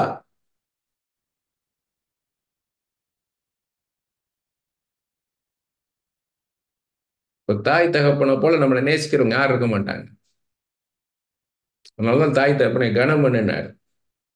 அவங்க சொல்றது கடினமா இருக்கும், ஆனா அது அது அது சரியான அன்பு. இன்னைக்கு பைக் எடுத்துட்டு போகாதப்பா வேலைக்கு, நீ பஸ்ஸில் போ அப்படின்ன உடனே இந்த அம்மாவுக்கு என்ன ஒன்றும் புரியலை. பைக் இருந்தால் ஈஸியாக இருக்கும், எங்கேனாலும் போகலாம் வரலாம். பஸ்ஸில் போனால் போய் காற்று கடந்து ஏறி கூட்டத்தில் ஏறி நம்ம போய் இறங்கி திரும்ப நடந்து, இந்த கஷ்டம் இந்த அம்மாவுக்கு தெரியுமான்னு. ஆனால் அது மாதிரி நடக்கும்போது தெரியும். ஏன்னா அவங்க உள்ளுக்குள்ள அவங்க உள் உணர்வு அவங்கள்ட்ட பேசும். இன்னைக்கு ஏதோ சம்பவிக்க போகுது, இந்த பைக்கில் ஏதோ ஒன்று சம்பவிக்க போகுது, இதன் நிமித்தம் அப்படின்னு அவங்களுக்குள்ள தோணும். அதை அவங்களால சொல்ல முடியாது, உள்ள உணர்றத. அதனால என்ன சொல்லுவாங்கன்னா, அப்பா இன்னைக்கு பைக்ல போகாத, பைக் எடுக்காதன்னா அப்படியே கேட்கணும், அப்படியே கீழ்ப்படிஞ்சிடணும். இதை சாப்பிடாதப்பா வேண்டான்னாங்கன்னா அப்படியே கீழ்ப்படியணும். நல்லது செய்யறாங்க, அன்பு, அந்த அன்பை பார்க்கணும். 6:8-9 பாருங்க. யோபு சொல்றாரு, என் மன்றாட்டு எனக்கு அருளப்பட்டு நான் வாஞ்சிப்பதை தேவன் எனக்கு தந்து, தேவன் என்னை நொறுக்க சித்தமாய் தம்முடைய கையை நீட்டி என்னை துண்டித்து போட்டால் நலமாயிருக்கும். சாகிறதுக்கு விரும்புறாரு, செத்து போனா நல்லா இருக்குமேன்றார். நம்ம நல்லா இருக்கும்போது ஆண்டவரை நம்புறதை விட, நம்மளுக்கு எல்லாம் நல்ல சௌகரியமா இருக்கும்போது ஆண்டவரை நம்ம நம்புறதை விட, நமக்கு எல்லாமே எதிராக நடக்கும்போது, போராட்டத்தின் மத்தியில, வியாதியின் மத்தியில, கஷ்டத்தின் மத்தியில ஆண்டவரை மேல நம்பிக்கை வைக்கிறது தான் பெரிதான காரியம். அதுதான் இது சொல்றார். இவர் என்னன்னா தன்னுடைய எமோஷன்ஸ் எக்ஸ்பிரஸ் பண்றார். இந்த யோபுட்ட நான் பார்த்த காரியம், இத்தனை வருஷம் படிச்சிருக்கிறேன், ஆனா லாஸ்ட் 2 இயர்ஸா நான் யோபுட்ட பார்க்குற காரியம் என்னன்னு கேட்டீங்கன்னா, 2 டைப்ஸ் ஆஃப் யோபு. ஒரு யோபு விசுவாசமா இருக்காரு, இன்னொரு யோபு தன்னுடைய உணர்ச்சிகள் அப்படி வெளிப்படுத்துறார். ஒரு மனுஷன் நமக்கு எமோஷன்ஸ் இருக்கு, உணர்ச்சிகள் இருக்குது, அதை சாதாரண வெளிப்படுத்துறார், அதை மறைக்கல. அவர் ஓப்பனா ஆண்டவர்ட்ட எல்லாத்தையும் வெளிப்படுத்துறாரு. 7:11 பாருங்க. யோபு வந்து சொல்றாரு, ஆகையால் என் வாயை அடக்காமல் என் ஆவியின் வேதனையினால் பேசி என் ஆத்துமத்தின் கசப்பினால் அங்கலாய்ப்பேன்றார். என் ஆத்துமா என் ஆவியில உள்ள அந்த மனுஷன கஷ்டத்தை நான் ஆண்டவர்கிட்ட சொல்லுவேன்றார். இவன் 8ஆம் அதிகாரத்துல பாத்தீங்கன்னா, 8ஆம் அதிகாரம் 14, 15 வசனம் பில்தாத் பேசுறான். அவனுடைய வீண் எண்ணம் அற்றுப்போய் அவனுடைய நம்பிக்கை சிலந்தி பூச்சி வீடு போல் இருக்கும். ஒருவன் அதன் வீட்டின் மேல் சாய்ந்தால் அது நிலைக்க மாட்டாது, அதை பிடித்தால் அது நிற்காது. என்ன சொல்றான்னா, யோபு வந்து ஆண்டவரை தவிர வேற எதையாவது சொத்தையோ அந்த அதை தனக்கு பாதுகாப்பா நினைச்சிருப்பார்னு நினைக்கிறார். இவனா அசியூம் பண்றான், ராங் அசம்ஷன். அது மாதிரி நம்மளையும் ராங்கா அசியூம் பண்ணுவாங்க. நம்ம வேலையை நம்பி இருக்கோம்னு. நாங்க இந்த புது வீட்டுக்கு வந்த உடனே ஒருத்தர் சொன்னாரு, நீங்க வீட்டை தான் பெருசா பாக்குறீங்க. நான் ஆண்டவர் நாம மகிமைப்பட சொல்றேன், இன்னைக்கு இருக்க இந்த வீட்டை எனக்குன்னு ஒரு சொந்தமா ஒரு வீடு இருக்குன்றதை இன்னைக்கு வரைக்கும் நான் யோசிக்கல. என் பிள்ளை தான் பெருசு ஒழிய எனக்கு பிள்ளை பெருசா எனக்கு வீடு பெருசா? அவங்களா ராங் அசியூம் பண்ணுவாங்க. அது தீர்க்கதரிசனமா சொல்லுவாங்க. ஒரு அந்நிய பாஷையை பேசி ஓர்ரா காத்தா ரீகா பாரோ, உன் பிள்ளையை காட்டிலும் வீட்டை நீ பெரிதாக பார்க்கிறாயின்வாங்க. அவங்களால யாராலையும் நம்மளால கணிக்க முடியாது. ஆண்டவருக்கு மாத்திரம்தான் அவனை பத்தி தெரியும். 10ஆம் அதிகாரம் 13, 14 வசனம் பாருங்க. இது யோபுடையதுதான். இவைகள் உம்முடைய உள்ளத்தில் மறைந்திருந்தாலும் இது உமக்குள் இருக்கிறது என்று அறிவேன். நான் பாவம் செய்தால் அதை என்னிடத்தில் விசாரித்து என் அக்கிரமத்தை என் மேல் சுமத்தாமல் விடு என்றார். திடீர்னு என்ன பண்ணான்னா, நமக்கு ஒரு அவங்க நண்பர்களை போல இவரும் ஃப்ரஸ்ட்ரேஷன்ல பிதற்ற ஆரம்பிக்கிறாரு யோபு. இவர் இவர் அப்படிலாம் நடக்கும்ன்றதான் காமிக்கிறார். நமக்கு அப்படி இருக்கும். சில சமயம் எல்லாரும் பேசும்போது ஒரு அப்படிதான் இருக்குமோ, சாபமா தான் இருக்குமோ, இது சாபம் தான் போல அப்படின்னு தோணும். அப்படி இருக்காத அப்படின்னு சொல்றத அதை காமிக்கிறார். ராங் அசம்ஷனை வந்து நம்ம என்ன பண்ணிடக்கூடாதுன்னா, அப்படிதான் இருக்குமோ, இத்தனை பேர் பேசுறாங்களே அப்ப அப்படித்தானோ அப்படின்னு நினைச்சிடக்கூடாது. சைலண்டா இருப்பார் ஆண்டவர் சில சமயத்துக்கு. உடனே நினைச்சிடக்கூடாது நம்ம பாவம் செஞ்சுட்டாலும் ஆண்டு பேசல நினைச்சிடக்கூடாது. நம்ம சைலண்டா இருந்தா என்ன செய்யறோம்னு பார்ப்பார். நம்ம இதான் செய்யறோமா? இல்ல ஆண்டவரே, ஆண்டவரே, ஆண்டவரே, நீங்க தான்ப்பா எனக்கு பரத்திலிருந்து வந்தாலொழி ஆசீர்வாதம் கிடையாதப்பா, நீங்க தந்தாதான்ப்பா உண்டேன்னு உட்கார்ந்துருக்கோமா, யாக்கோபு மாதிரி மன்றாடி ஜெபிக்கிறோமான்னு பார்ப்பார். அதான் இடைவிடாமல் ஜெபம் பண்ணுங்கள். நம்ம எப்பயுமே ஆண்டவரை பத்தி அறிக்கை செஞ்சுக்கிட்டே இருக்கணும். அதான் துதின்றது. பிரைஸ்னா என்ன? We praise you, we praise யூன்னு என்ன அர்த்தம்? நீ நல்லவர் அப்பா, நீ நல்லவர், நீ நன்மை தான் செய்வீர், ஒரு நாளும் தீமை செய்ய மாட்டீர், நீ நீதி உள்ளவர், நீ அநீதி உள்ளவர் அல்லப்பா, தீமையை பார்க்க மாட்டாத சுத்த கண்ணன், தீங்குக்கு மனஸ்தாபப்படுகிறவர்ன்றத அறிக்கை செஞ்சுக்கிட்டே இருக்கணும். என் ஆண்டவர் நீர் நல்லவர் அப்பான்ட்டு. நம்ம ஃபெய்த், நம்ம ஆண்டவரை இந்த அளவுக்கு நம்புறோம்ன்றத வாயினால சொல்லிக்கிட்டே இருக்கணும். பாத்தீங்கன்னா இந்த 11ஆம் அதிகாரத்துல இந்த சோப்பார் பாத்தீங்கன்னா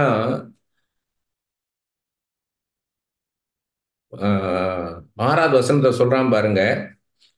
உமக்கு ஞானத்தின் ரகசியங்களை வெளிப்படுத்தினால் நலமாயிருக்கும், உள்ளபடி பார்த்தால் அது ரெட்டிப்புள்ளதா இருக்கிறது, ஆகையால் உம்முடைய அக்கிரமத்திற்கேற்றபடி தேவன் உம்மை தண்டிக்கவில்லை என்று அறிந்து கொள்ளும். இவ்வளவு கஷ்டம், எல்லாத்தையும் இழந்துட்டாரு, பெரிய கோடீஸ்வரன் எல்லாத்தையும் இழந்துட்டாரு. இப்ப வெறும் தோல் மாத்திரம் இருக்குது, பருக்களா இருக்கு. அதுவும் அது சாம்பலை போட்டு ஓட்டை வச்சு சுரண்டிக்கிட்டு இருக்கிறாரு. இதெல்லாம் கம்மின்றான். உம்முடைய அக்கிரமத்துக்கு ஏற்ற அளவுக்கு இன்னும் தண்டிக்கல ஆண்டவர்ன்றான். எப்படி சொல்றான் பாருங்க. அரகண்ட். நிறைய பேர் அட்வைஸ் பண்றவங்க உள்ளுக்குள்ள அரகண்டா இருப்பாங்க, முரட்டத்தனமா இருப்பாங்க. அதை நம்ம புரிஞ்சுக்கிடணும். அப்படிப்பட்டவங்களை பார்த்து பயப்படக்கூடாது. நிறைய பேர் பயப்படுறாங்க. பயப்படக்கூடாது. யாரை கண்டு பயப்படக்கூடாது, எந்த மனுஷனை கண்டு பயப்படக்கூடாது. மரியாதை இருக்குது, ரெஸ்பெக்ட் அது இருக்கணும். ஏன்னா மனுஷனுக்கு பயப்படும் பயம் கண்ணியை வருவிக்கும். நிறைய பேர் பார்த்தீங்கன்னா அடிமைகள் மாதிரி இருப்பாங்க. புருஷனுக்கு வந்து மனைவி வந்து அவர் தான் சம்பாதிக்கிறாரு, அவரை வச்சுதான் வாழ்றோம்னு நினைப்பாங்க. அப்புறம் கர்த்தருடைய பார்ட் என்ன? கர்த்தர் என்ன சொல்றாரு அதை சொல்லிட்டு நிக்கணும். ஒரு எந்த மனுஷனும் மாலை செய்ய விட மாட்டாருங்க. சில விஷயம் சொன்னா உங்களுக்கு இப்படிலாம் நடக்குமான்னு இருக்கும். ஆண்டவருக்காக நான் நிற்கும் போது என்னை எதிர்த்து நின்னவங்க என்ன 4 பேரையும் ஒண்ணுமில்லாமாக்கிட்டாரு. இப்போ ஒரு 3 வருஷத்துக்கு முன்னாடி ஒருத்தர் எதிர்த்து நின்னார். வயசுல ரொம்ப கம்மி. நான் சொல்றேன், தம்பி பேசாதப்பா, நியாயத்தை பேசு, நீதியை பேசு, வேண்டாம்பான்னு. கேட்கல. 10 பேர் முன்னாடி என்னை அவமானப்படுத்தி பேசினான். ரொம்ப சின்ன வயசு. பரிதாபமான சாவு.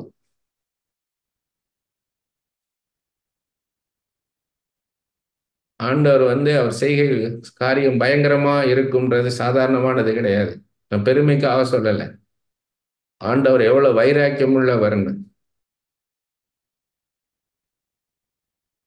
நம்ம ஒருத்தர் பேசும்போது ரெஸ்பெக்ட் பண்ணி பேசணும். ஆண்டவருடைய பிள்ளைகள்னு. நம்ம தாழ்மையா இருக்கும்போது கிருபை பயங்கரமா இருக்கும். உங்க யாருமே பார்த்தீங்கன்னா 3 நண்பர்களுமே யோபு சரியாவே புரிந்து கொள்ள. யோபுடைய சிச்சுவேஷன் இது ஆண்டவருக்கும் சாத்தானுக்கும் நடக்கிற ஒரு யுத்தம்னே தெரியல. ஆண்டவர் தான் சாத்தானை சேலஞ்ச் பண்ணியிருக்கிறாரு. நீ அவன்கிட்ட எல்லாத்தையும் எடுத்து போடு சாத்தான்ட்டு, அவன் நேசிக்கிறான் இல்லையா பாருன்ட்டு. அதை யாருமே புரிந்து கொள்ளலை இவங்க. யோபுக்கு தெரியாத ஒண்ணு இவங்க பேசல. யோபுக்கு தெரிஞ்சதை தான் பேசுறானுங்க. தெரியாத ஒண்ணும் பேசல இவங்க. இன்னொன்னு இதுல ஒண்ணு முக்கியம் புரிஞ்சுக்கிடணும். இதுல எல்லாம் சொல்லிட்டே வராரு.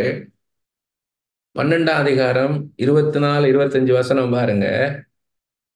அவர் பூமியில் உள்ள ஜனத்தினுடைய அதிபதிகளின் நெஞ்சை அகற்றி போட்டு அவர்களை வழியில்லாத அந்தரத்திலே அலைய பண்ணுகிறார்.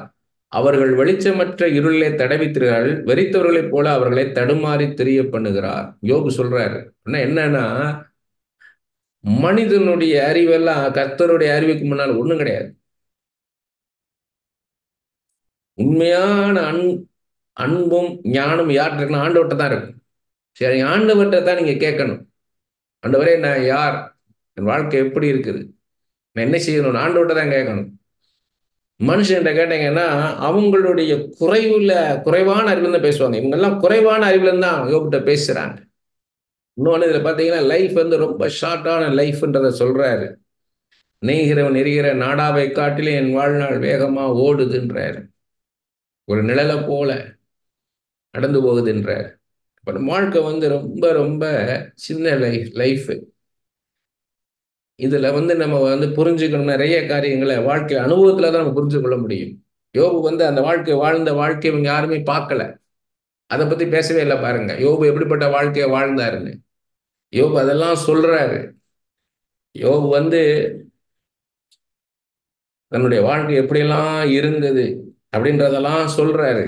நான் எப்படி இருந்தேன், அதாவது எல்லாருமே என்னை வணங்குவாங்க. நான் போனேன்னா ஸ்ட்ரீட்ல போன எல்லாரும் எழுந்து நிற்பாங்க. ஒருத்தன் கஷ்டப்படும் போது நான் அதை பார்க்காம இல்லை, உதவி செய்யாம இல்லைன்றாரு. அப்படிலாம் இருந்தேன்றாரு. அதெல்லாம் இவங்க எதுவுமே இவங்க பார்க்கல. சில விஷயங்கள் கரெக்டா சொல்றானுங்க. ஒரு இடத்துல சொல்றானுங்க, தேவன் ஒரு விசை சொன்ன காரியத்தை மறுவிசை பார்த்து திருத்துகிறவர் அல்லவே என்றார். ஒரு தடவை சொன்னார்னா சொன்னதை அதை மாற்ற மாட்டாருன்னு. அதெல்லாம் கரெக்டாக தான் சொல்றானுங்க. ஆனா யோபுடைய வாழ்க்கையில என்ன கர்த்தர் என்ன செய்யறாரு அதை அவங்களால சொல்ல முடியல. ரொம்ப ரூடா பேசுறானுங்க. கண்டம் பண்ணக்கூடாது. நம்ம யாரையுமே கண்டம் பண்ணக்கூடாது. போய் பிரசங்கம் பண்ணக்கூடாது. ஒருத்தன் கஷ்டத்துல இருக்கான அவன் போய் பிரசங்கம் பண்ணிக்கிட்டு இருக்கக்கூடாது. சரியான வார்த்தையை மாத்திரம் பேசணும். அவங்களுக்கு ஹெல்ப் பண்ணணும். அந்த இடத்துல நம்மளை வச்சு யோசித்து பார்க்கணும். நமக்கு ஒரு கஷ்டம் இருந்தா நம்ம எப்படி இருப்போம் அப்படின்னு இருக்கக்கூடாது. ஏதோ பேசணுமேன்றதுக்காக பேசக்கூடாது. இதெல்லாம் இதுல கத்துக்கலாம். நீங்க யோபு பார்த்தீங்கன்னா எல்லாத்தையும் கேட்டாலும் ஆண்டவர்கிட்டே அவர் பேசிக்கிட்டே இருக்கார்.